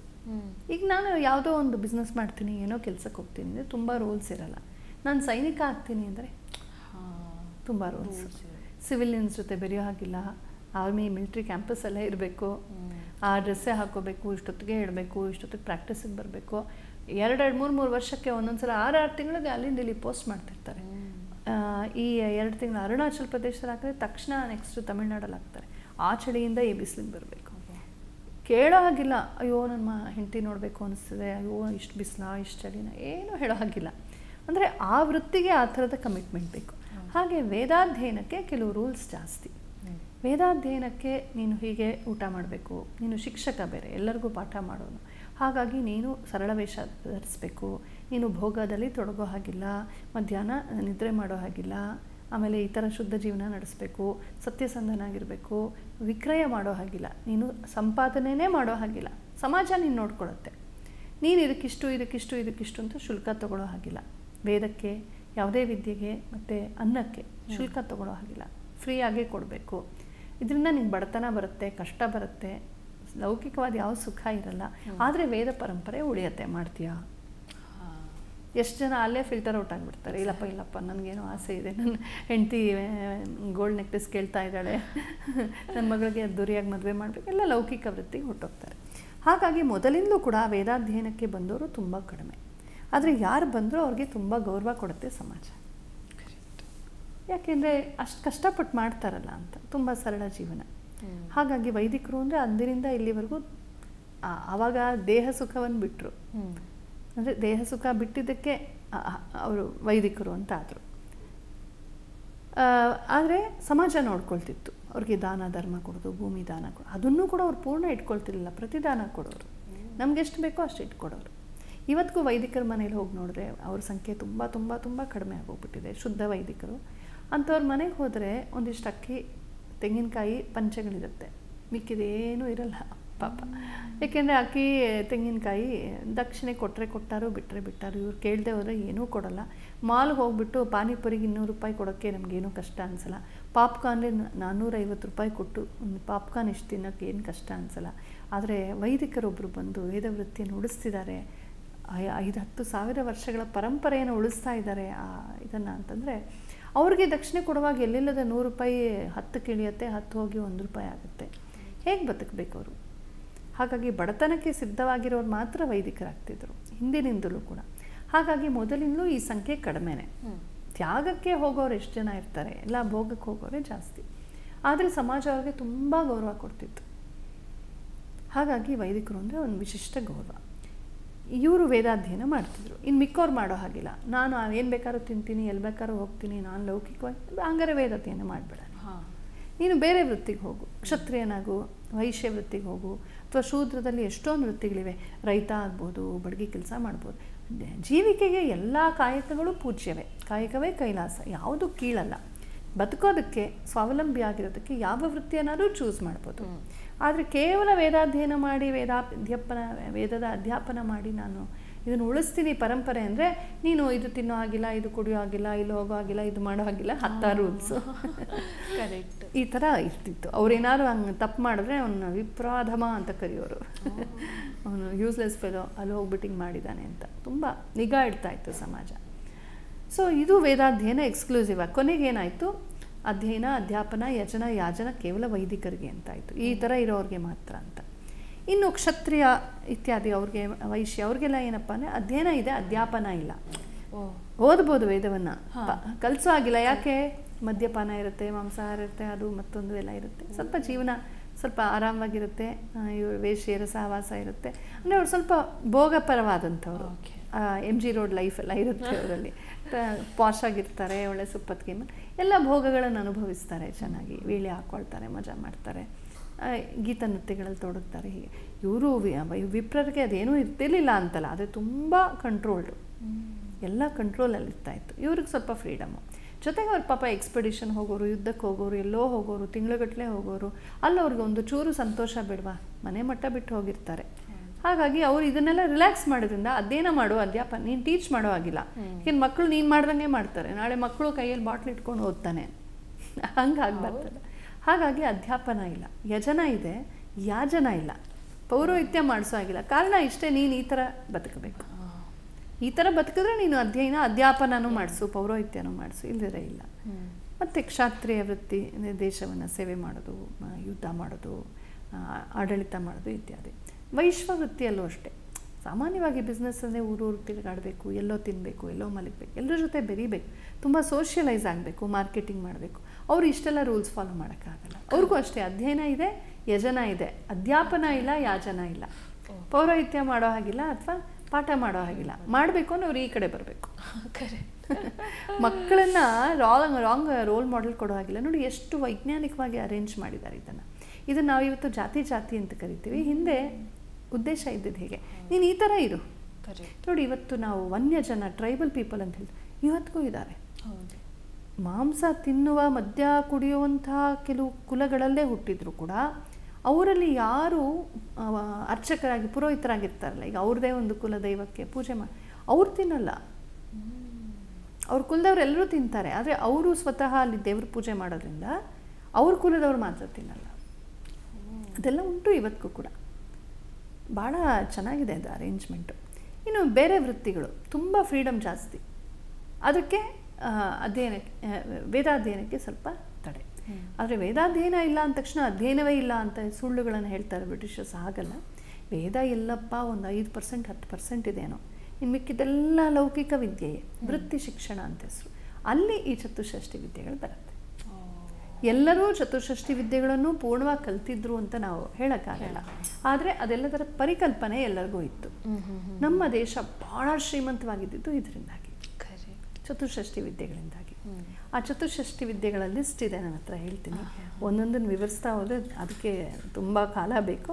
ಮುಖ್ಯವಾಗಿ 64 ವಿದ್ಯೆಗಳ ಮೊದಲ ಲಿಸ್ಟ್ ನಮಗೆ ಸಿಕ್ಕೋದು ವಾತ್ಸ್ಯಾಯನನ ಕಾಮಸೂತ್ರದಲ್ಲಿ. 1ನೇ ಶತಮಾನ ಸಾಮಾನ್ಯ ಶಕ ಪೂರ್ವ ಆವಾಗಲೋ ಏನೋ ಇದ್ದಿತ್ತು ಅನಿಸುತ್ತೆ. ಅಲ್ಲಿ ನಾಗರಿಕ ಪ್ರಕರಣ ಅಂತ ಒಂದು ಬರುತ್ತೆ 4ನೇ ಅಧ್ಯಾಯದಲ್ಲಿ, ಅಲ್ಲಿ ಬರುತ್ತೆ ಇದು. ಅಷ್ಟೇ ಇತ್ತು ಅಂತಲ್ಲ, ಅದೊಂದು ಸಂಖ್ಯೆ ಒಂಥರ ಸ್ಪೆಷಲ್ ಆಗೋಗ್ಬಿಟ್ಟಿದೆ 64 ವಿದ್ಯೆ ಅಂತ. ಅದಾದಮೇಲೆ ಇನ್ನೂ ಬೇರೆ ಬೇರೆ ಗ್ರಂಥಗಳಲ್ಲಿ, ಲಲಿತ ವಿಸ್ತರ ಮುಖ್ಯವಾದ ಈ ಬೌದ್ಧ ಗ್ರಂಥಗಳಲ್ಲೆಲ್ಲ ಇನ್ನೂ ಜಾಸ್ತಿ ಸಂಖ್ಯೆ ಬರುತ್ತೆ. 120, 121, 132 ವಿದ್ಯೆಗಳು ಹೀಗೆಲ್ಲ. ಅಂದರೆ ಕಾಲಕಾಲದಲ್ಲಿ ಬೆಳೆದಿವೆ, ಅಪ್ಡೇಟ್ ಆಗಿವೆ, ಅಪ್ಗ್ರೇಡ್ ಆಗಿವೆ ಅಂತ ಗೊತ್ತಾಗುತ್ತೆ. ಮುಖ್ಯವಾಗಿ 64 ಇವುಗಳಲ್ಲೇ ನೀವು ಭಾಗ ಮಾಡ್ತಾ ಹೋದರೆ ಇವುಗಳೊಳಗೆ ಉಪಭೇದಗಳು, ಪ್ರಾಂತೀಯ ಭೇದಗಳು ಆ ಥರ ನೋಡ್ತಾ ಹೋದರೆ ಅದು 1000 ಅಲ್ಲ, ಲಕ್ಷಕ್ಕೆ ಹೋಗುತ್ತೆ. ಇಡೀ ಭಾರತದಲ್ಲಿ ಎಷ್ಟು ಬಗೆಯ ವೃತ್ತಿಗಳಿವೆಯೋ, ದೇಶಿ ವೃತ್ತಿಗಳು, ನೇಟಿವ್ ಆಕ್ಯುಪೇಷನ್ಸ್, ಅದೆಲ್ಲ ಈ 64 ವಿದ್ಯೆಗಳಿಗೆ ಬರುತ್ತೆ. ಇವತ್ತಿಗೂ ನಾವು ಅದನ್ನು ಮಾಡ್ತಾ ಇದ್ದೀವಿ, ಗೊತ್ತಿಲ್ಲ ಅಷ್ಟೇ. ಶಾಲೆಗಳಲ್ಲಿ ಕಲಿಸಲ್ಲ, ಕಾಲೇಜ್ ಶಾಲೆ, ಆದರೆ ಗೊತ್ತಿಲ್ಲದೆ ನಾವು ಅದನ್ನು ಮಾಡ್ತಾ ಇದ್ದೀವಿ, ಅದರಿಂದ ಬದುಕ್ತಾ ಇದ್ದೀವಿ, ಇನ್ನೂ ಚೆನ್ನಾಗಿದ್ದೀವಿ. ಭಾರತವನ್ನು ಕಂಡು ಮೂಗ್ ಮೇಲೆ ಕೈ ಇಟ್ಕೊಂಡು ಅಂತ ಜನ ಬರೋದು ಯಾಕೆ ಅಂದರೆ ಈ ಚತುಷ್ಷಷ್ಟಿ ವಿದ್ಯೆಗಳ ಒಂದು ವೈಭವ ಕಂಡು. ಇದನ್ನು ನಮ್ಮ ಆರ್ಥಿಕತೆಯನ್ನು ಪೋಷಿಸಿದೆ, ನಮ್ಮ ಸಂಸ್ಕೃತಿಯನ್ನು ಪೋಷಿಸಿದೆ, ನಮ್ಮ ವೈಶಿಷ್ಟ್ಯಗಳನ್ನು, ಸ್ಪೆಷಲೈಸೇಷನ್ನ ಪೋಷಿಸಿದೆ. ಆಮೇಲೆ ಬೇಕಾದಷ್ಟು ಪ್ರವಾಸಿಗರಲ್ಲಿ ಬಂದು ಹೋಗ್ತಾಯಿದ್ರು, ತುಂಬ ವ್ಯಾಪಾರ ನಡೆದಿದೆ ಮತ್ತು ಜನರ ಕೌಶಲ ವರ್ಧನೆ ಆಗಿದೆ, ಸ್ವಾಭಿಮಾನ ವರ್ಧನೆ ಆಗಿದೆ. ಇದರಿಂದ ಇವುಗಳನ್ನು ಪ್ರಮುಖವಾಗಿ ಕೆಲವು ಸಲ 3 ಆಗಿ, ಕೆಲವು ಸಲ 5 ಆಗಿ, ಕೆಲವು ಸಲ 6 ಆಗಿ ವಿಂಗಡಿಸ್ತಾರೆ. ಒಂದು ಲಲಿತ ಕಲೆಗಳು ಅಂತ, ಗೀತಾ, ನೃತ್ಯ, ಕಾವ್ಯ, ಚಿತ್ರ, ಶಿಲ್ಪ, ಲಲಿತ ಕಲೆಗಳು. ಇಷ್ಟು ತೆಗೆದುಕೊಂಡ್ರೆ, ಗೀತಾ ಅಂತ ತೊಗೊಂಡ್ರೆ, ಗೀತಾ ಅಂತ ತಕ್ಷಣ ಅದರಲ್ಲಿ ಶಾಸ್ತ್ರೀಯ ಮಾದರಿಗಳು, ಸಾಮಗಾನ ಪದ್ಧತಿ, ಜಾನಪದೀಯ ಕಲೆಗಳು. ಅದರಲ್ಲಿ ಕರ್ನಾಟಕದಲ್ಲೇ, ಉತ್ತರ ಕರ್ನಾಟಕದಲ್ಲಿ ಒಂಥರ, ತುಳುನಾಡಲ್ಲಿ ಒಂಥರ, ಈ ಕಡೆ ಒಂಥರ, ಆ ಕಡೆ ಒಂಥರ, ಹಳ್ಳಿಗೆ ಒಂಥರ, ಕುಲದಲ್ಲಿ ಒಂಥರ. ಕರ್ನಾಟಕದಲ್ಲೇ ನಿಮಗೆ ಒಂದು 100 ಪ್ರಕಾರ ಸಿಕ್ಬಿಡುತ್ತೆ. ಇಡೀ ಭಾರತ ತೊಗೊಂಡ್ರೆ ಬರೀ ಗೀತದಲ್ಲಿ ನಿಮಗೆ ಸಾವಿರಾರು ಪ್ರಕಾರಗಳು ಸಿಕ್ಕ. ನೃತ್ಯ ಅದರಲ್ಲಿ ಎಷ್ಟು ಬಗೆಯ ಪ್ರಕಾರಗಳು. ಕರೆಕ್ಟ್. ಆಮೇಲೆ ಚಿತ್ರ, ಎಷ್ಟು ಬಗೆಯ ಪ್ರಕಾರ. ನಮ್ಮ ವಿಷ್ಣು ಧರ್ಮೋತ್ತರ ಪುರಾಣದಲ್ಲಿ ಚಿತ್ರಸೂತ್ರಂ ಅಂತ ಒಂದು ಅಧ್ಯಾಯ ಬರುತ್ತೆ. ಅದ್ರಲ್ಲಿ ಬರೀ ಚಿತ್ರಕಲೆಯ ಬಗ್ಗೆ ತುಂಬ ಚೆನ್ನಾಗಿದೆ. ಅದನ್ನೊಂದು ಕೋರ್ಸ್ ಮಾಡ್ಬೋದು, ಅದನ್ನು ಪಾಠ ಮಾಡ್ಬೋದು. ಯಾರಾದರೂ ಕಲಾವಿದರು ನೋಡ್ತಾ ಇದ್ರೆ ದಯವಿಟ್ಟು ಒಂದ್ಸಲ 4 ಪೇಜ್ ತಿರುಗಿಸಿ ನೋಡಿ. ಚಿತ್ರಕಲಾವಿದನ ಮನಸ್ಸು ಹೆಂಗಿರಬೇಕು, psychology of art, psychology of painting, ವರ್ಣಚಿತ್ರ, ತೈಲಚಿತ್ರ, ಎಷ್ಟು ಬಗೆಯ ಚಿತ್ರಗಳಿವೆ. ಲೇಪಜ ಹಿಂಗೆ ಬೆಳೆದು ಮಾಡುವಂಥದ್ದು, ಸ್ಟಕ್ಕೋ ವರ್ಕ್ ಅಂತ ಹೇಳ್ತಲ್ಲ, ಹೀಗೆ ಇದು ಹಾಕಿ ಮೆತ್ತಿ ಮಾಡುವಂಥದ್ದು, ಆಮೇಲೆ ಕೊರೆದು ಮಾಡುವಂಥದ್ದು ಇತ್ಯಾದಿ. ಚಿತ್ರಾರ್ಧ, ಚಿತ್ರಾಭಾಸ, ಪೂರ್ಣವಾದ 3 ಡೈಮೆನ್ಷನಲ್ ಸ್ಕಲ್ಪ್ಚರು ಎಲ್ಲ ಬರುತ್ತೆ ಅದರಲ್ಲಿ. ಈ ಥರ ಶಿಲ್ಪಗಳನ್ನು ತೆಗೆದುಕೊಂಡು ಎಷ್ಟು ಬಗೆಯ ಶಿಲ್ಪಗಳು, ಹೊಯ್ಸಳ ಶೈಲಿ, ಚಾಳುಕ್ಯ ಶೈಲಿ, ನೋಲಂಬರ ಶೈಲಿ, ಚೋಳರ ಶೈಲಿ, ಪಲ್ಲವರ ಶೈಲಿ, ಉತ್ತರ ಭಾರತದ ಹಲವಾರು ಶೈಲಿಗಳು. ಹಾಗೆ ಚಿತ್ರಕಲೆಯಲ್ಲಿ ಅಷ್ಟು ಪ್ರಕಾರಗಳು. ಬರೀ ಲಲಿತ ಕಲೆಯಲ್ಲೇ ನಿಮಗೆ 1,00,000 ಹೋಗ್ಬಿಡುತ್ತೆ ನಂಬರು. ಇನ್ನು ಕುಶಲಕಲೆಗಳು ಅಂದರೆ ಅಲ್ಲಿ ಲಲಿತ ಕಲೆಯ ಅಂಶಗಳಿರುತ್ತೆ, ಆದರೆ ಅದು ಹೆಚ್ಚಾಗಿ ಒಂಥರ ಕೇವಲ ಲಲಿತ ಕಲೆ ಅಂತ ಆಸ್ವಾದ್ಯವಾಗಿರುತ್ತೆ. ಅದು ಒಂದು ಜೀವಿಕೆಯಾಗಿ ಆಕ್ಯುಪೇಷನ್ ಆಗಿರುತ್ತೆ. ಲಲಿತ ಕಲೆಗಳು ಮನಸ್ಸಿಗೆ ರಂಜನೆ ಮತ್ತು ವಿಕಾಸ ಕೊಟ್ಟರೆ ಇವುಗಳು ಹೊಟ್ಟೆ ತುಂಬುತ್ತವೆ. ವಿಶೇಷವಾಗಿ ಈಗ ಬುಟ್ಟಿ ನೇಯೋದು, ಅದಕ್ಕೆ ಸ್ಕಿಲ್ ಬೇಕು, ಕೌಶಲ ಬೇಕು, ಆರ್ಟ್ ಬೇಕು. ಆದರೆ ಬುಟ್ಟಿ ಎಲ್ಲರೂ ಕೊಂಡ್ಕೊಳ್ತಾರೆ, ಬೇಕಾದಷ್ಟು ವ್ಯಾಪಾರ ಆಗುತ್ತೆ. ಚಾಪೆ ನೇಯೋದು, ಬುಟ್ಟಿ ನೇಯೋದು, ಬಡಗಿ ಕೆಲಸ ಮಾಡುವಂಥದ್ದು, ಚರ್ಮಕಾರ, ಚಮ್ಮಾರ, ಚಪ್ಪಲಿ ಹೊಯ್ಯುವಂಥದ್ದು, ನೇಯ್ಗೆ ಕೆಲಸ ಮಾಡುವಂಥದ್ದು, ಕಸೂತಿ ಕೆಲಸ ಮಾಡುವಂಥದ್ದು, ಆಮೇಲೆ ಮನೆ ಕಟ್ಟುವಂಥದ್ದು, ಆಮೇಲೆ ಇದು ಒಟ್ಟಿನಲ್ಲಿ ನಮ್ಮ ಜೀವಿಕೆಗೆ ಪೂರಕವಾದದ್ದು ನೇಯುವಂಥದ್ದು, ಬಳೆ ಮಾಡುವಂಥದ್ದು, ಆಮೇಲೆ ಅಕ್ಸಾಲಿಗ ವೃತ್ತಿ, ಚಿನ್ನ ಬೆಳ್ಳಿ ತಯಾರು ಮಾಡುವಂಥದ್ದು, ಬಡಗಿ ಕೆಲಸ ಹೇಳಿದ್ನಲ್ಲ ಆಗಲೇ, ಆಮೇಲೆ ಈ ಕುಲುಮೆಗಳನ್ನು ಮಾಡುವಂಥದ್ದು, ಈ ಪಾಟ್ರಿ, ಕುಂಬಾರ ವೃತ್ತಿ, ಈ ಥರ ಇವುಗಳನ್ನೆಲ್ಲ ಕಾಟೇಜ್ ಇಂಡಸ್ಟ್ರೀಸ್ ಅಂತ ಹೇಳ್ತಾರೆ, ಇದೆಲ್ಲ ಅಲ್ಲಿಗೆ ಹೋಗುತ್ತೆ, ಅಲ್ಲಿಗೆ ಸೇರ್ಕೊಳ್ಳುತ್ತೆ. ಆಮೇಲೆ ಲೋಹಕಾರರು, ಮೆಟಲ್ ಕಾಸ್ಟಿಂಗ್ ಮಾಡುವಂಥವ್ರು, ಪಾತ್ರೆ ತಯಾರು ಮಾಡೋರು ಇತ್ಯಾದಿ, ಮರಗೆಲಸ ಮಾಡೋರು, ತಕ್ಷಕ, ಕಾರ್ಪೆಂಟ್ರಿ, ಇದೆಲ್ಲ ಕೂಡ ಕುಶಲಕಲೆಗಳಲ್ಲಿ ಸೇರ್ಕೊಳ್ಳುತ್ತೆ. ಜೊತೆಗೆ ಲಲಿತದ ಅಂಶನೂ ಇರುತ್ತೆ, ಕಾರ್ಪೆಂಟರ್ಸ್ಗೆ ಆ ಸ್ಕಿಲ್ಲು ಇರುತ್ತೆ. ಇನ್ನು ವಾಣಿಜ್ಯ ಕಲೆಗಳು, ಕಮರ್ಷಿಯಲ್ ಆರ್ಟ್ಸು, ವ್ಯಾಪಾರ ಮಾಡುವಂಥದ್ದು, ಬಡ್ಡಿ ವ್ಯಾಪಾರ ಮಾಡುವಂಥದ್ದು, ಡೆಪಾಸಿಟ್ ಮಾಡುವಂಥದ್ದು, ಪಿಗ್ಮಿ ಕಲೆಕ್ಷನ್ ಮಾಡ್ತಾರಲ್ಲ ಅದನ್ನು ಮಾಡುವಂಥದ್ದು, ಏಜೆಂಟ್ ಮಾಡುವಂಥದ್ದು, ಮಧ್ಯವರ್ತಿ ಕೆಲಸ ಮಾಡುವಂಥದ್ದು, ಅಂಗಡಿ ಇಡುವಂಥದ್ದು, ಬಿಸ್ನೆಸ್ ನಡೆಸುವಂಥದ್ದು, ಓವರ್ಸೀಸ್ ಬಿಸ್ನೆಸ್ ಮಾಡೋದು, ಊರಿಂದ ಊರಿಗೆ ಕನೆಕ್ಷನ್ಸ್ ಮಾಡಿ, ಈ ಥರ ಬಿಸ್ನೆಸ್ಸಲ್ಲೇ ಬೇಕಾದಷ್ಟು ಅದೆಲ್ಲ ವಾಣಿಜ್ಯ ಕಲೆಗಳು ಅಂತ. ಕಲೆ ಅಂದರೆ ವಿದ್ಯೆ ಅಂತ. ಇನ್ನು ವಿನೋದ ವಿದ್ಯೆಗಳು ಅಥವಾ ವೈನೋದಿಕ ಕಲೆಗಳು. ಇಲ್ಲಿ ವಿನೋದ ಅಂದರೆ ಎಂಟರ್ಟೈನ್ಮೆಂಟೇ ಮುಖ್ಯ.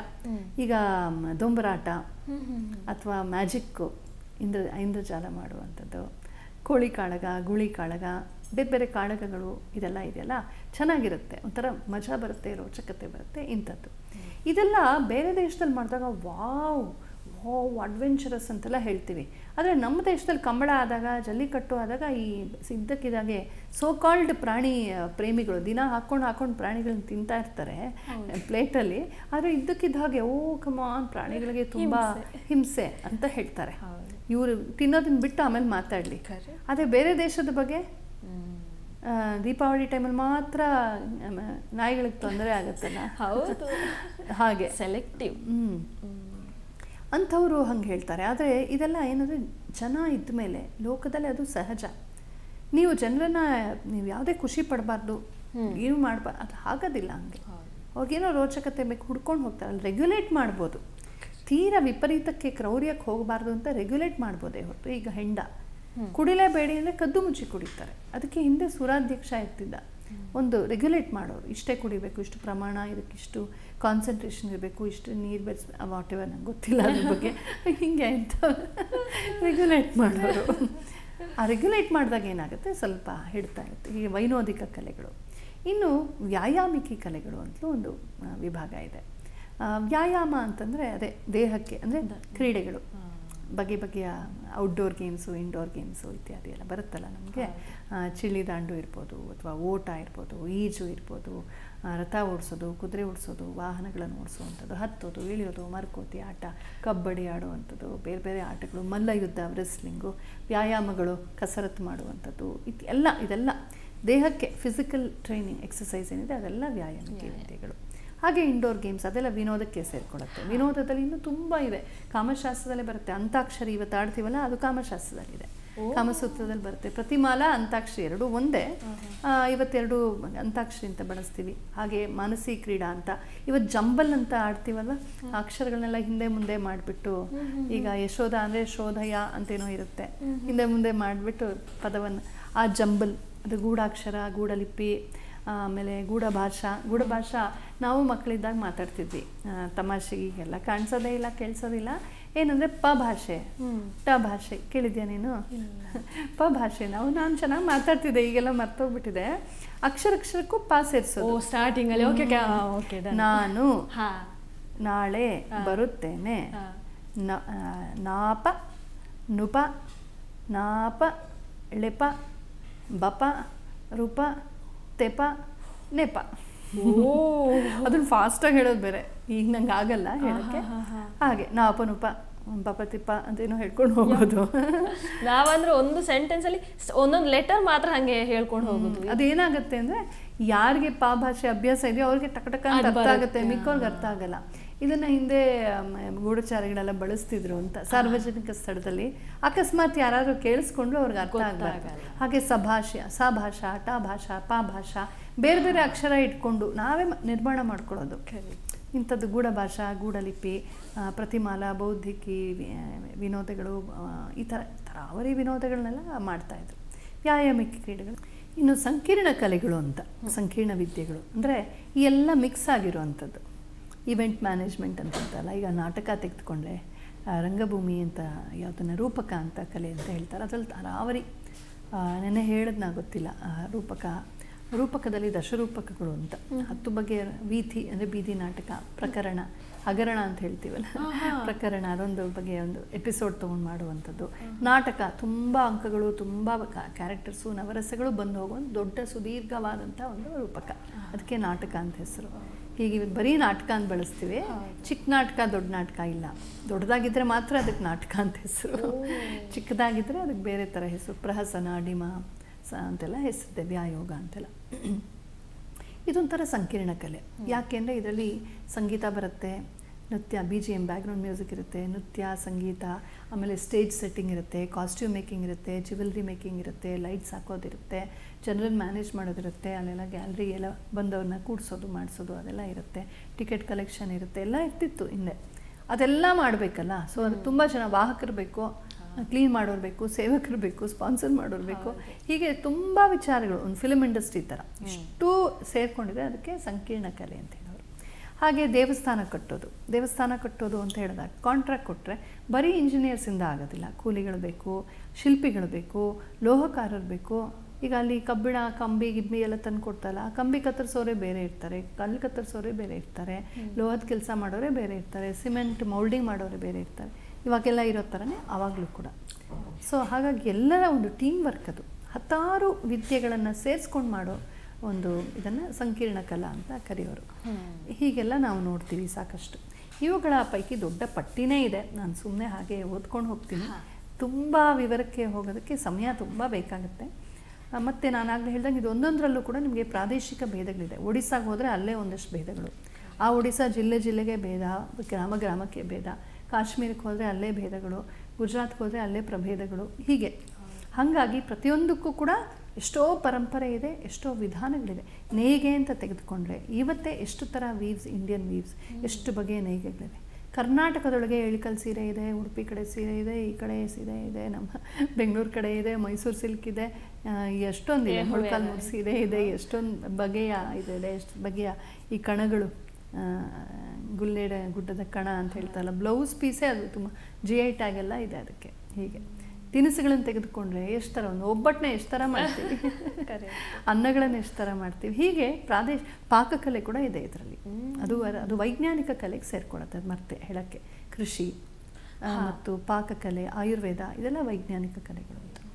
ಈಗ ಸುಮ್ಮನೆ ಆ ಲಿಸ್ಟ್ ಏನಿದೆಯೋ ಹಾಗೆ ಓದ್ಕೊಂಡು ಹೋಗ್ತೀನಿ. ನಾನಿಲ್ಲಿ ವಿಶೇಷವಾಗಿ ಸ್ಮರಿಸಬೇಕಾದಂಥವ್ರು ನನ್ನ ಗುರುಗಳಾದ ಡಾಕ್ಟರ್ TS ಸತ್ಯವತಿ ಅವರನ್ನು. ಅವರು ಭಾರತೀಯ ವಿದ್ಯಾಭವನದ ವತಿಯಿಂದ ಚತುಷ್ಷಷ್ಟಿ ಕಲೆಗಳು ಅಂತ ಒಂದು ಗ್ರಂಥ ರಚನೆ ಮಾಡಿದ್ದಾರೆ, ಚಿಕ್ಕ ಗ್ರಂಥ.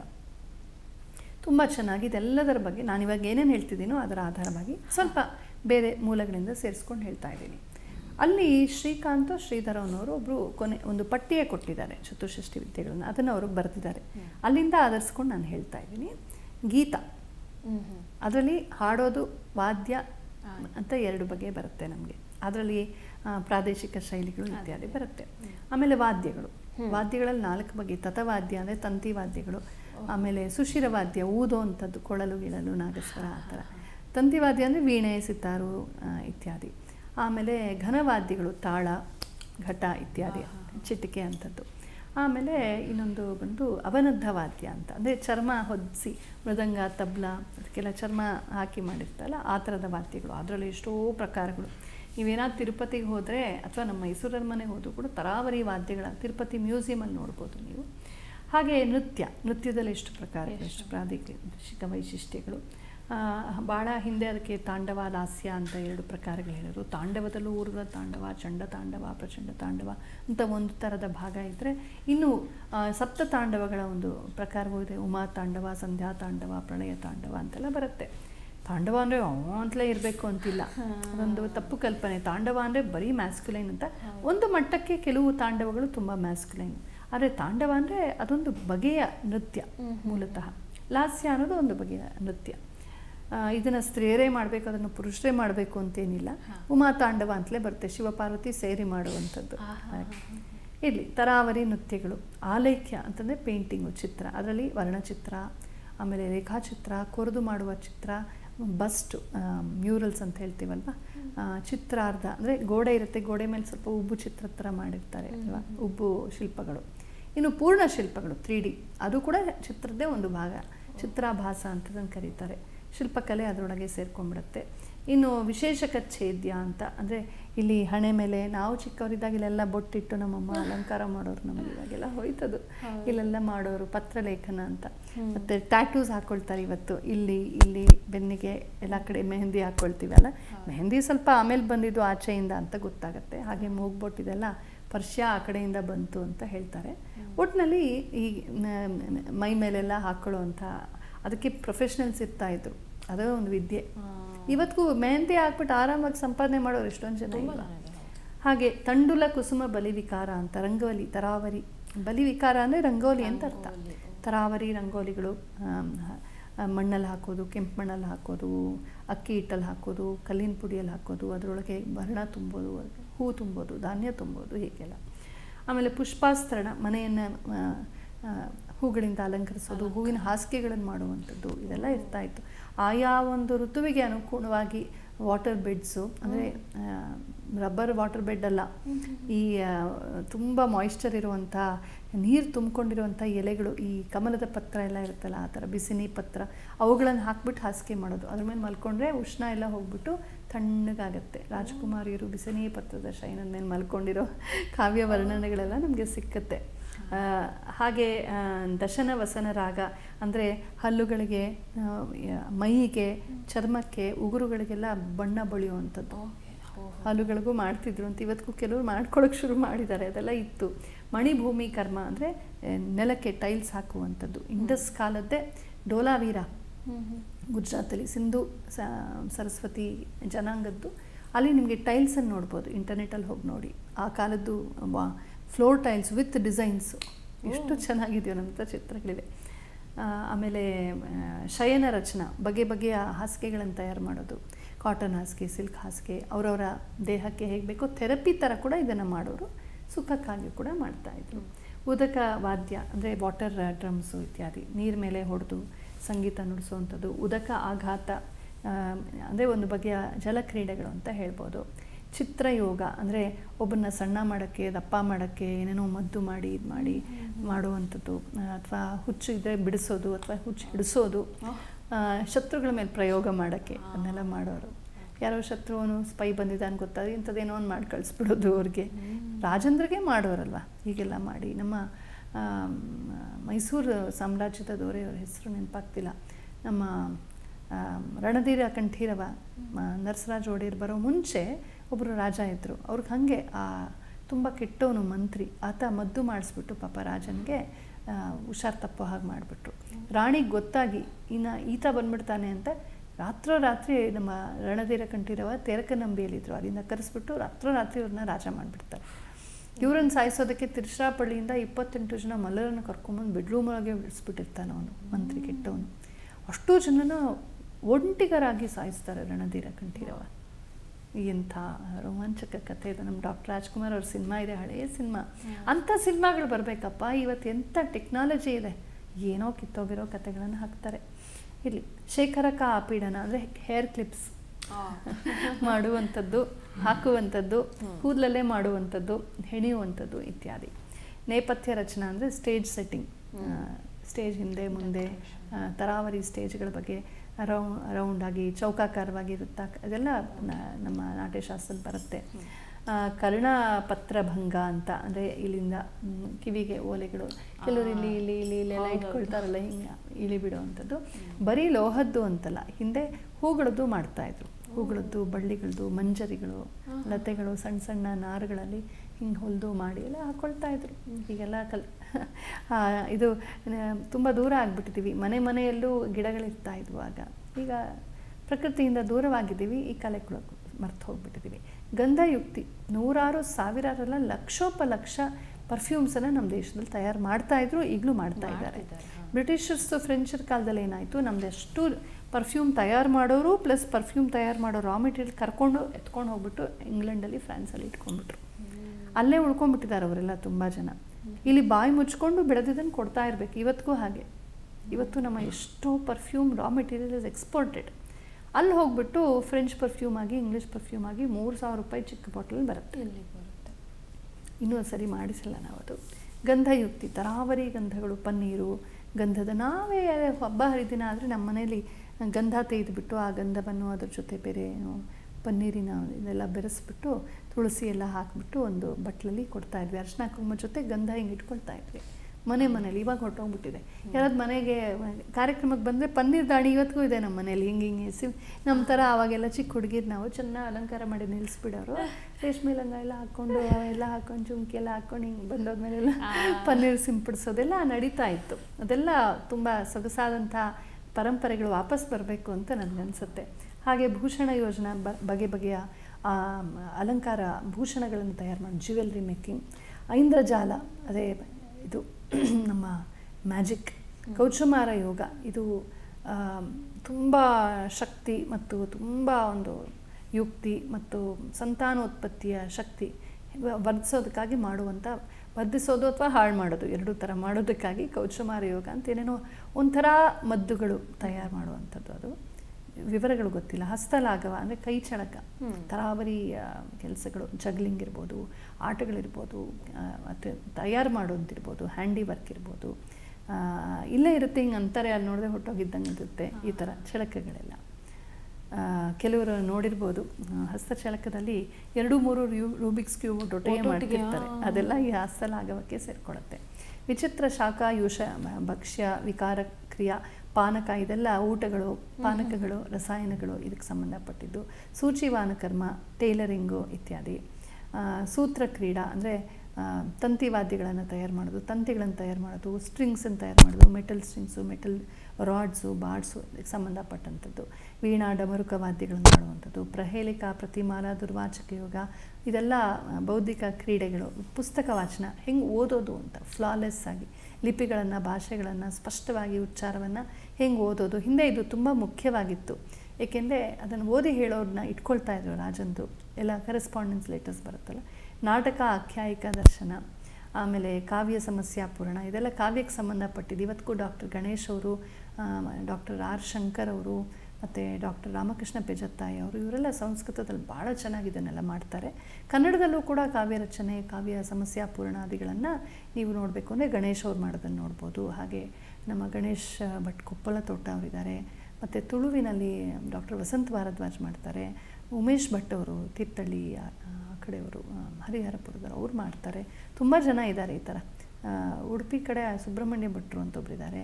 ಆಮೇಲೆ ಮಹೇಶ್ ಅಂತ ಒಬ್ಬರು ಅವಧಾನಿಗಳಿದ್ದಾರೆ, ಮಹೇಶ್ ಭಟ್ ಅಂತ. ತುಂಬ ಜನ ಇದ್ದಾರೆ. ಅದು ತುಂಬ ಸಂತೋಷದ ವಿಷಯ. ಇನ್ನೂ ಹೆಚ್ಚಬೇಕು ಆ ಸಂಖ್ಯೆ.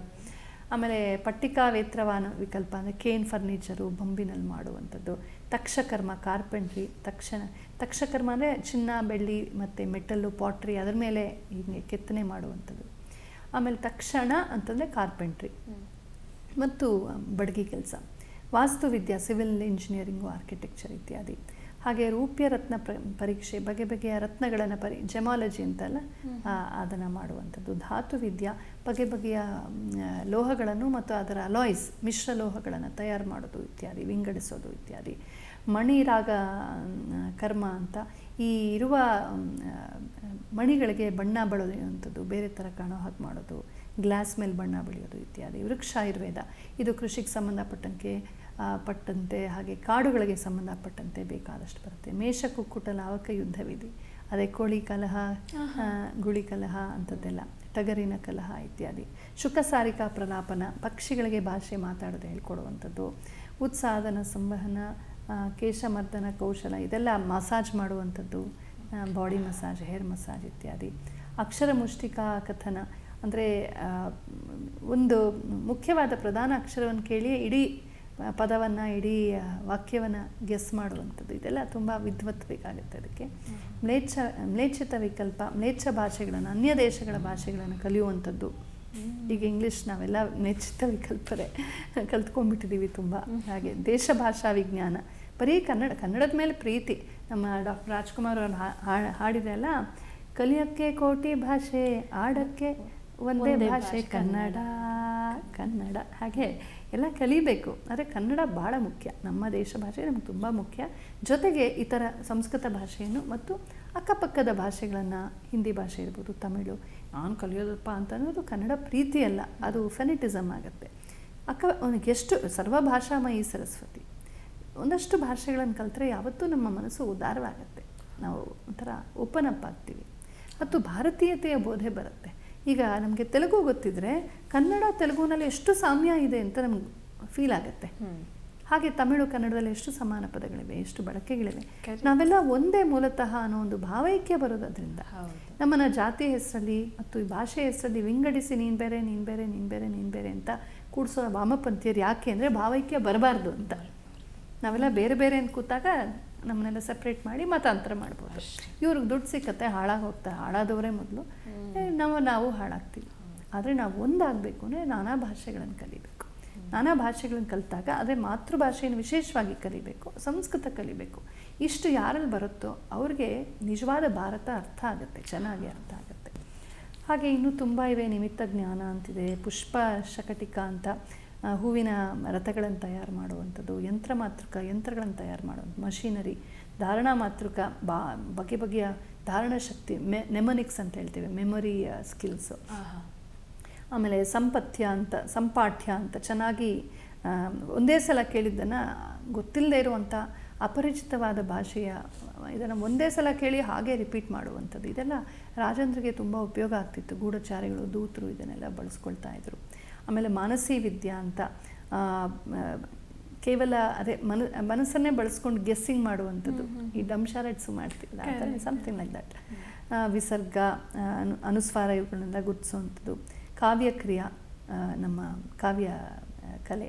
ಅಭಿಧಾನ ಕೋಶ, ಛಂದೋ ವಿಜ್ಞಾನ. ಅಭಿಧಾನ ಕೋಶ ಅಂದರೆ ತುಂಬ ವೊಕ್ಯಾಬ್ಲರಿ, ತುಂಬ ಶಬ್ದಜ್ಞಾನ. ಇವಾಗೆಲ್ಲ ಬರೆದಿಡ್ತಾರೆ, ಹಿಂದೆ ಬಾಯಲ್ಲೇ ಇರ್ತಾಯಿತ್ತು. ಆಮೇಲೆ ಪ್ರಾಸಡಿ, ಛಂದೋ ವಿಜ್ಞಾನ, ಛಂದಸ್ಸು, ಬಗೆ ಬಗೆಯ ವೃತ್ತಗಳನ್ನು, ಛಂದಸ್ಸು, ರಗಳೆಗಳನ್ನು ಕಲಿಯುವಂಥದ್ದು, ಕಲಿಸುವಂಥದ್ದು, ಬಳಸುವಂಥದ್ದು ಇತ್ಯಾದಿ. ಇವತ್ತು ನಮ್ಮ ಡಾಕ್ಟರ್ ಆರ್ ಗಣೇಶ್ ಅವರು ಬಹುಶಃ 123 ಇಂಥ ಹೆಚ್ಚು ಛಂದಸ್ಸುಗಳಲ್ಲಿ ಕಾವ್ಯ ರಚನೆ ಮಾಡುವಂತಹ ಅದ್ಭುತ ಪಟು ಅಂಥವರು ಹಿಂದೆ ಇದ್ದರೂ ಗೊತ್ತಿಲ್ಲ, ಇವತ್ತಿದ್ದಾರೆ ನಮ್ಮ ಕಾಲದಲ್ಲಿ. ಚಲಿತಕ ಯೋಗ ಅಂತ. ಇದು ಏನಪ್ಪ ಅಂತಂದರೆ ವಾಯ್ಸ್ ಇನ್ನೊಬ್ಬರ ಥರ ಮಾತಾಡೋದು, ಮಿಸ್ಲೀಡ್ ಮಾಡೋದು, ಹಾಗೆ ಮಿಮಿಕ್ರಿ ಗೋಪಿ ಅವ್ರು ಮಾಡ್ತಾರಲ್ಲ ಹಾಗೆ. ನಾವು ನೋಡ್ತೀವಿ ರಾಮಾಯಣದಲ್ಲಿ ಮಾರೀಚನ್ಗದು ಬರ್ತಾಯಿತ್ತು, ರಾಮನ ಧ್ವನಿನಲ್ಲಿ ಓ ಸೀತಾ ಓ ಲಕ್ಷ್ಮಣ ಅಂತ ಹೇಳಿ. ಹಾಗೆ ಅದನ್ನೆಲ್ಲ ಅದೇ ದೂತರು ಮತ್ತು ಗೂಢಚಾರಿಗಳು, ರಾಜಂದ್ರು ಅವರೆಲ್ಲ ಬಳಸ್ಕೊಳ್ತಾ ಇದ್ರು. ದ್ಯೂತ ವಿಶೇಷ, ಈ ಪಗಡೆ ಆಡುವಂಥದ್ದು. ವಸ್ತ್ರಗೋಪನ, ಬಟ್ಟೆನಲ್ಲೇ ತರಾವರಿ ಇಲ್ಯೂಷನ್ಸ್, ಮ್ಯಾಜಿಕ್ ಅವ್ರು ತುಂಬ ಬಳಸ್ತಾರೆ ಇದನ್ನು. ಅಲ್ಲಿ ಬಟ್ಟೆ ಇರುತ್ತೆ, ನಮ್ಗೆ ಕಾಣಿಸೋದೇ ಇಲ್ಲ, ಏನೋ ಹಿಂಗೆ ಮಾಡಿರ್ತಾರಲ್ಲ, ಅಲ್ಲಿ ಬಟ್ಟೆ ಎಲ್ಲ ಇರುತ್ತೆ ಅಂತ. ನನ್ನ ಕಸಿನ್ನೂ ಒಬ್ಬ ಮ್ಯಾಜಿಷಿಯನು, ಸ್ವಲ್ಪ ಜಾಸ್ತಿ ಹೇಳಲ್ಲ ಅವ್ರು, ಗುಟ್ಟನ್ನು ಅವ್ರು ಅಲ್ಲಿ ಪ್ರತಿಜ್ಞೆ ಮಾಡಿರ್ತಾರೆ, ಚೂರು ಹೇಳ್ತಾರೆ ಅಷ್ಟೆ. ಹಾಗಾಗಿ ಅದೆಲ್ಲ ಆಕರ್ಷ ಕ್ರೀಡಾ, ಅದೊಂದು ಬಗೆಯ ಒಂದು ಪಗಡೆ ಆಟ. ಬಾಲಕ್ರೀಡಾ, ಮಕ್ಕಳಿಗಾಗಿ ಶಿಶು ಕ್ರೀಡೆಗಳನ್ನು ನಿರ್ಮಾಣ ಮಾಡಿಸುವಂಥದ್ದು. ವೈಜ್ಞಾನಿಕ ವಿದ್ಯೆಗಳು, ಅದ್ರ ಬಗ್ಗೆ ಹೇಳಿದೆ ನಾನು, ಕೃಷಿ ಇತ್ಯಾದಿ. ವೈಜಯಿಕಿ ವಿದ್ಯೆಗಳು ಅಂದರೆ ಪ್ಲ್ಯಾನ್ ಮಾಡೋದು. ನಾವು ಇವಾಗ ಈ ಯುದ್ಧ ಗೆಲ್ಲಬೇಕಾದ್ರೆ, ಈ ರಾಜನನ್ನು ಗೆಲ್ಲಬೇಕಾದ್ರೆ ಏನು ಮಾಡೋಣ, ಸಮಾಧಾನ, ಭೇದದಂಡ, ಯಾವ ಉಪಾಯ ಬಳಸೋದು, ಈ ಯುದ್ಧ ಸನ್ನಿಹಿತವಾಗಿದೆ, ಶತ್ರುಗಳು ಬಂದಿದ್ದಾರೆ, ನಡೀತಿದೆ, ಇವಾಗ ಏನು ಮಾಡೋದು, ಮೋದಿಜಿ ಮಾಡ್ತಿರ್ತಾರಲ್ಲ ಅದು, ಆ ಲೆವೆಲ್ ಅದು ವೈಜಯಿಕಿ ವಿದ್ಯೆ. ಹಾಗೆ ವ್ಯಾಯಾಮಿಕಿ ವಿದ್ಯೆ, ಎಲ್ಲ ಬಗೆಯ ಇದು. ಇವುಗಳಲ್ಲಿ ಬೇಕಾದಷ್ಟು ಉಪಭೇದಗಳನ್ನು ನಾವು ನೋಡ್ತೀವಿ. ಹೀಗೆ ನೋಡ್ತಾ ಹೋದರೆ 64 × 106 ಆ ಥರ ಹೋಗುತ್ತೆ. ಸೊ ಇದೆಲ್ಲ ಏನಪ್ಪ ಅಂದರೆ ನಾವು ಈಗಾಗಲೇ ನೀವು ಗಮನಿಸಿರ್ಬೋದು, ಇದರಲ್ಲಿ ತುಂಬ ಇವೆ. ಈಗ ನಮ್ಮ ಮಸಾಲೆ ದೋಸೆಯಿಂದ ಹಿಡಿದು ನಮ್ಮ ಯೋಗವರೆಗೂ, ವೇದಾಂತದವರೆಗೂ ಇವತ್ತಿಗೂ ತುಂಬ ಜೀವಂತವಾಗಿದೆ. ಇಷ್ಟು ಹಾಳು ಹಚ್ಚಿದ್ರು ಕೂಡ ಅದನ್ನು ಡಿಸ್ಕರೇಜ್ ಮಾಡಿದ್ರು ಕೂಡ, ಟ್ಯಾಕ್ಸ್ಗಳು ಹಾಕಿ, ಕರಗಳು ಹಾಕಿ, ಬ್ಯಾನ್ ಮಾಡಿ, ಹಾಳು ಮಾಡಿ, ಅದನ್ನು ತಮಾಷೆ ಮಾಡಿ ಆಡಿಕೊಂಡು ನಕ್ಕು ಇಷ್ಟು ಮಾಡಿದ್ರು. ಕೃಷಿ ಮಾಡೋರು ಇದ್ದಾರೆ, ಬಡಗೆ ಕೆಲಸ ಮಾಡೋರು ಇದ್ದಾರೆ. ನಮ್ಮ ಜ್ಯುವೆಲ್ರಿ ನೀವೆಲ್ಲ ಹಾಕ್ಕೊಂಡಿರೋದೆಲ್ಲ ನಮ್ಮವ್ರು ಮಾಡಿರೋದು, ಯಾವುದೋ ಬೇರೆ ದೇಶದವ್ರು ಮಾಡಿದ್ದಲ್ಲ. ಇದೆಲ್ಲ ತಯಾರು ಮಾಡೋಕ್ಕೆ ನಮ್ಮವ್ರಿಗೆ ಬರೋದು ಸ್ಕಿಲ್. ಪಾರಂಪರಿಕವಾದ ವಿದ್ಯೆಗಳು, ನಾವು ಉಟ್ಕೊಂಡಿರೋ ಸೀರೆಗಳಿರ್ಬೋದು, ತುಂಬ ವಿಚಾರಗಳು ಇವತ್ತು ಉಳ್ಕೊಂಡಿವೆ. ಅದರಿಂದ ತುಂಬ ಚೆನ್ನಾಗಿ ಜೀವಿಕೆ ಆಗ್ತಿದೆ. ಯಾರು ಭಾರತೀಯ ವಿದ್ಯೆಗಳನ್ನು, ಈ 64 ವಿದ್ಯೆಗಳನ್ನು ಯಾವುದಾದ್ರು ಒಂದನ್ನು ಸೆಲೆಕ್ಟ್ ಮಾಡ್ಕೊಳ್ಳಿ. ನಿಮಗೆ ಒಳ್ಳೆ ಹಿನ್ನೆಲೆ ಸಿಕ್ಕರೆ, ಒಳ್ಳೆ ಸಂಪನ್ಮೂಲಗಳು ಸಿಕ್ಕರೆ, ಒಳ್ಳೆ ಗೈಡೆನ್ಸ್ ಸಿಕ್ಕರೆ ಅದನ್ನು ಕುಲವಿದ್ಯೆ ಮಾಡ್ಕೊಳ್ಳಿ, ಬಿಸ್ನೆಸ್ ಮಾಡಿ, ಪ್ರಮೋಟ್ ಮಾಡಿ, ಅದ್ರ ಬಗ್ಗೆ ಹೇಳಿ. ಭಾರತೀಯ ಸೀರೆಗಳು, ನೇಯ್ಗೆಗಳು, ಭಾರತೀಯ ಜ್ಯುವೆಲ್ರಿ ಇರ್ಬೋದು, ದೇಶಿ ಇದು ಯಾವುದು ವಸ್ತುಗಳಿರ್ಬೋದು, ಉತ್ಪನ್ನಗಳು. ಉಪ್ಪಿನಕಾಯಿ ತೊಗೊಳ್ಳಿ, ಎಷ್ಟು ಮಾರ್ಕೆಟ್ ಇದೆ ಅದಕ್ಕೆ. ಚಟ್ನಿ ಪುಡಿಗೆ ಎಷ್ಟು ಮಾರ್ಕೆಟ್ ಇದೆ. ಏನು ಬೇಡ, ನಾನು ಇಂಗ್ಲೆಂಡಲ್ಲಿದ್ದೆ. ಅಲ್ಲಿ ಯಾವುದೋ ಒಂದು ಹಳ್ಳಿ, ಸಣ್ಣ ಹಳ್ಳಿ, ಫ್ರಾಮ್ಲಿಂಗ್ಹಾಮ್ ಅಂತ ಒಂದು ಹಳ್ಳಿ ನಾರಿಚಲ್ಲಿ. ಅಲ್ಲಿ ಆ ಹಳ್ಳಿನಲ್ಲಿ ಒಂದು 30-40 ಕುಟುಂಬ ಇದ್ದರೆ ಹೆಚ್ಚಪ್ಪ. ಅಲ್ಲೊಂದು ದೊಡ್ಡ ಸೆಂಟರ್ ಇತ್ತು, Indian baby massage centre and yoga centre. ಅನ್ಸು ನನಗೆ ಬೇಬಿ ಮಸಾಜ್ ಅಂತ, ಇಂಡಿಯನ್ ಬೇಬಿ ಮಸಾಜ್. ಅವ್ರ ಜೊತೆ ಹೋಗಿ ಮಾತಾಡಿದೆ ಒಳಗೆಲ್ಲ. ಅದೇ ನಾವು ಮಾಡ್ತೀವಲ್ಲ, ನಾನು ನನ್ನ ಮಗನಿಗೆ ಮಾಡಿದ್ದೀನಿ. ಕಾಲ ಮೇಲೆ ಹಿಂಗೆ ಹಾಕೊಂಡು ಚೆನ್ನಾಗಿ ತಿಕ್ಕಿ ಮಕ್ಕಳಿಗೆ ಸ್ನಾನ ಮಾಡಿಸೋದು, ಅದನ್ನು ಆಕೆ ಕಲ್ತ್ಕೊಂಬಂದು ಮಾಡ್ತಾಳಲ್ಲಿ. ಅದ್ವಾ ದುಡ್ಡು ಮಾಡ್ಕೊಳ್ತಾರೆ. ನಾನು ಮೆತ್ತಕ್ಕೆ ಕೇಳಿದೆ ಎಲ್ಲಿ ಕಲ್ತ್ರಿ ಅಂತ. ರಾಜಸ್ಥಾನಕ್ಕೆ ಬಂದಾಗ ಒಂದು ಗುಡಿಸಲ್ ಮುಂದೆ ಒಂದು ತಾಯಿ ಮಾಡ್ತಿದ್ಲು, ಅದನ್ನು ನೋಡ್ಬಿಟ್ಟು ವಿಡಿಯೋ ಮಾಡಿಕೊಂಡೆ ಅಂತ. ಅವ್ರಿಗೆ ವಾಪಸ್ ಏನಾದ್ರು ಅಕ್ನಾಲೇಜ್ ಮಾಡಿದ್ರಾ, ಥ್ಯಾಂಕ್ ಮಾಡಿದ್ರಾ? ಅಯ್ಯೋನು I never got to meet her again ಅಂತ. ಅಲ್ಲಿ ಅವರು ಪೌಂಡ್ಸಲ್ಲಿ, ಈ ಪಾಪ ಬಡತಾಯಿ ಮಕ್ಕಳು. ಹೀಗೆ ಒಂದು ಬೇಬಿ ಮಸಾಜ್ಗೆ ಅಷ್ಟು ಇಂಪಾರ್ಟೆನ್ಸ್ ಇದೆ. ಇವತ್ತು ನಮ್ಮ ಬೇವಿನ ಕಡ್ಡಿಯಲ್ಲಿ ಹಲ್ಲುಚ್ತಾ ಇದ್ರಲ್ಲ, 4 ಬೇವಿನ ಕಡ್ಡಿಗೆ $1 ಅಮೆರಿಕದಲ್ಲಿ. ಆ ಥರ ಎಲ್ಲ ಶುರುವಾಗಿದೆ. ನಾವು ಕಾಯಿ ತುರಿ ಅಡುಗೆ ಮಾಡುವಾಗಲೇ ಒಂದಿಷ್ಟು ಸ್ವಾಹ ಆಗ್ತಾ ಇರುತ್ತೆ ಮಕ್ಕಳದು. ಅದನ್ನು ಕಾಯಿ ತುರಿಯನ್ನು ಇವತ್ತು ಹಾಕ್ಕೊಂಡು ವಿಟಮಿನ್ ಭಾಳ ರಿಚ್ ಬ್ರೇಕ್ಫಾಸ್ಟ್ ಅಂತ ಅದನ್ನು ಪ್ರಮೋಟ್ ಮಾಡ್ತಿದ್ದಾರೆ, ಡೆಸಿಕೇಟೆಡ್ ಕೊಕೊನಟ್ ಅಂತ. ನಮ್ಮಲ್ಲಿ ಈ ಪಾರಂಪರಿಕ ಅಂದರೆ ಟೈಮ್ ಟೆಸ್ಟೆಡ್, ಭಾಳ ಶತಮಾನಗಳಿಂದ ಚೆನ್ನಾಗಿ ಪ್ರಯೋಗ ಆಗಿ ಪ್ರಯೋಗ ಸಿದ್ಧವಾಗಿ ಉಳಿದು ಬೆಳೆದು ಅರಳಿ ವಿಕಾಸವಾಗಿ ಬಂದಿರೋ ವಿದ್ಯೆಗಳೇನಿದೆ, ಇವುಗಳನ್ನು ನಾವು ಮತ್ತೆ ಪುನರುಜ್ಜೀವನ ಮಾಡಿದ್ರೆ ಸಾಕು. ಸಿರಸಿಲ್ಲ ಸೀರೆ ಅಂತಿದೆ ಆಂಧ್ರದಲ್ಲಿ, ಮ್ಯಾಚ್ ಬಾಕ್ಸ್ ಸೀರೆ ಅಂತ ಕರೀತಾರೆ. ಮ್ಯಾಚ್ ಬಾಕ್ಸ್ ಒಳಗೆ ಪ್ಯಾಕ್ ಮಾಡಿ ಇಟ್ಬಿಡ್ಬೋದು ಸೀರೆನ. ಅದನ್ನು ನೇಯೋದಕ್ಕೆ 2 ವರ್ಷ ಬೇಕು ಅವ್ರಿಗೆ. ಈಗ ಅದು ಡೈಯಿಂಗ್ ಆರ್ಟ್. ಅದು ಯಾರು ಇದೇ ಕೊಡಲ್ಲ. ಅಯ್ಯೋ ಆ ಥರನೇ ಇರೋವಂಥದ್ದು ಸಿಂಥೆಟಿಕ್ ಸಿಕ್ಕುತ್ತೆ ಅಂತ ತೊಗೊಳ್ತಾರೆ. ಅವನು ಕೈಯಾರೆ 2 ವರ್ಷ ನೇಯ್ದು ಕೊಡೋ ಸೀರೆಗೂ ಈಗ ನಿಜವಾದ ಹೂಗೂ ಪ್ಲಾಸ್ಟಿಕ್ ಹೂಗೂ ವ್ಯತ್ಯಾಸ ಇದ್ದಂಗೆ. ಪ್ಲಾಸ್ಟಿಕ್ ಹೂ ಎಷ್ಟಿದ್ರು ಪ್ಲಾಸ್ಟಿಕ್ ಹೂವೇ. ನಾವು ಈ ಪಾರಂಪರಿಕ ವಿದ್ಯೆಗಳನ್ನು ಪ್ರೋತ್ಸಾಹಿಸಬೇಕು, ಆವಾಗಲೇ ಅದು ಉಳಿಯೋದು. ಇದನ್ನೆಲ್ಲ ಪ್ರೋತ್ಸಾಹಿಸಬೇಕು, ವಾಪಸ್ ತರಬೇಕು. ಎಷ್ಟೋ ಹೋಗಿವೆ ಕೂಡ, ಇದರಲ್ಲಿ ಎಷ್ಟೋ ಹೋಗಿವೆ, ಇನ್ನು ಕೆಲವು ಅರ್ಧಂಬರ್ಧ ಉಳಿದಿವೆ.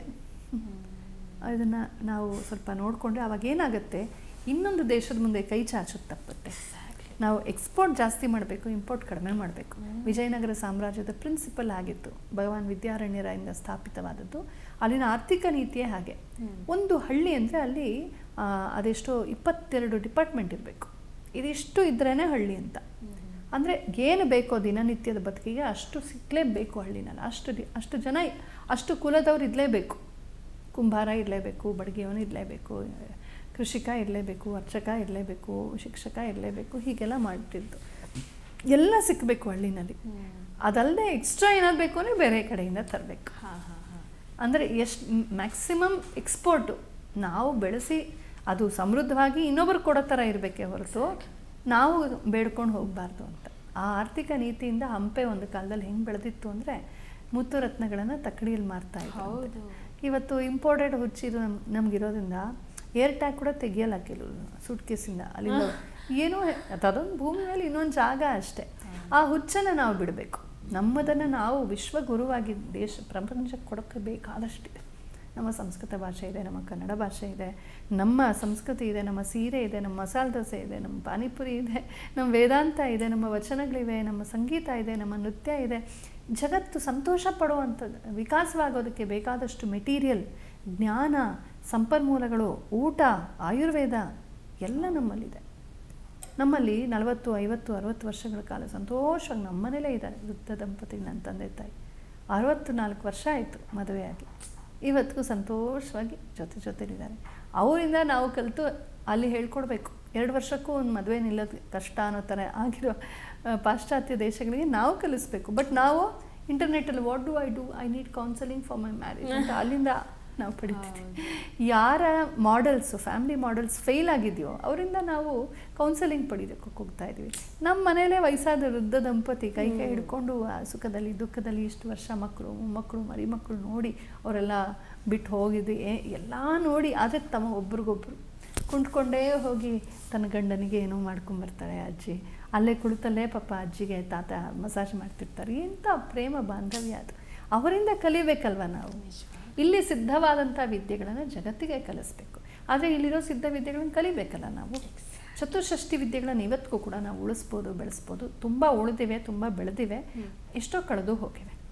ಹಾಗಾಗಿ ಕಳೆದು ಹೋದದ್ದನ್ನು ವಾಪಸ್ ತರೋ ಪ್ರಯತ್ನ ಪಟ್ಟರೆ ಈ ದೇಶೀಯವಾದಂಥ ಈ ಕಲೆಗಳನ್ನು, ವಿದ್ಯೆಗಳನ್ನು, ಸಂಪನ್ಮೂಲಗಳನ್ನು, ವಸ್ತುಗಳನ್ನು, ಪ್ರಯೋಗಗಳನ್ನು ಎಷ್ಟೆಷ್ಟು ನಾವು ಪುನರುಜ್ಜೀವನಗೊಳಿಸ್ತೀವೋ. ಇವತ್ತು ಟೆಕ್ನಾಲಜಿ ಇದೆ, ವಿಶ್ವವ್ಯಾಪಕವಾದಂಥ ಔಟ್ರೀಚ್ ಇದೆ ನಮಗೆ. ಇದನ್ನು ಬಳಸ್ಕೊಂಡು ನಾವು ಅದೆಲ್ಲೂ ಇಲ್ಲದೇನೆ ಹಂಗೆ ಮಾಡಿದ್ರು ಅವರಷ್ಟು. ಇವತ್ತೆಲ್ಲ ಇಟ್ಕೊಂಡು ನಾವು ಇನ್ನೂ ಅದ್ಭುತ ಮಾಡ್ಬೋದು. ನಮ್ಮ ಉತ್ಪನ್ನಗಳನ್ನು ನಿಮಿಷದಲ್ಲಿ ನಾವು ಪ್ರಪಂಚದಾದ್ಯಂತ ಮಾರ್ಬೋದು. ಆದರೆ ಆ ಭಾವ ಬರಬೇಕು. ಈ ದೇಶ, ಈ ದೇಶೀಯತೆಯನ್ನು ಬರೀ ಆಧಾರ್ ಕಾರ್ಡ್ ಭಾರತೀಯರಾಗದೆ ನಾವು ನಿಜ ಭಾರತೀಯತೆ ಇರುವ ಭಾರತೀಯರಾದರೆ ಈ ಕಲೆಗಳನ್ನೆಲ್ಲ ಉಳಿಸ್ಬೋದು. ಹಿಂದೆ ಗುರುಕುಲಗಳಲ್ಲಿ ಇದನ್ನೆಲ್ಲ ಕಲಿಸ್ತಾ ಇದ್ರು. ಒಂದೇ ಗುರುಕುಲದಲ್ಲಿ ಎಲ್ಲ ಕಲಿಸ್ತಿದ್ರು ಅಂತಲ್ಲ, ಖಂಡಿಕೆಗಳು ಅಂತ ಹೇಳಿದ್ನಲ್ಲ, ಸಪ್ರೇಟು ಕೃಷಿಕರ ಹತ್ರ ಕಲಿತಿದ್ರು. ಬಡಗಿ ಹೆಚ್ಚೆಚ್ಚಾಗಿ ಅವ್ರವ್ರ ಕುಲದಲ್ಲಿ ಅವ್ರವ್ರ ಮನೆಗಳಲ್ಲೇ ಪ್ರಾಯೋಗಿಕ ವಿದ್ಯೆಗಳನ್ನು ಕಲಿತಿದ್ರು. ಬೌದ್ಧಿಕ ವಿದ್ಯೆಗಳನ್ನು ಗುರುಕುಲಗಳಲ್ಲಿ, ಕೆಲವನ್ನ ಈಗ ಕೆಮಿಸ್ಟ್ರಿಗೆ, ಆಸ್ಟ್ರಾನಮಿಗೆ ಮನೇಲಿ ಮಾಡೋಕ್ಕಾಗಲ್ಲ.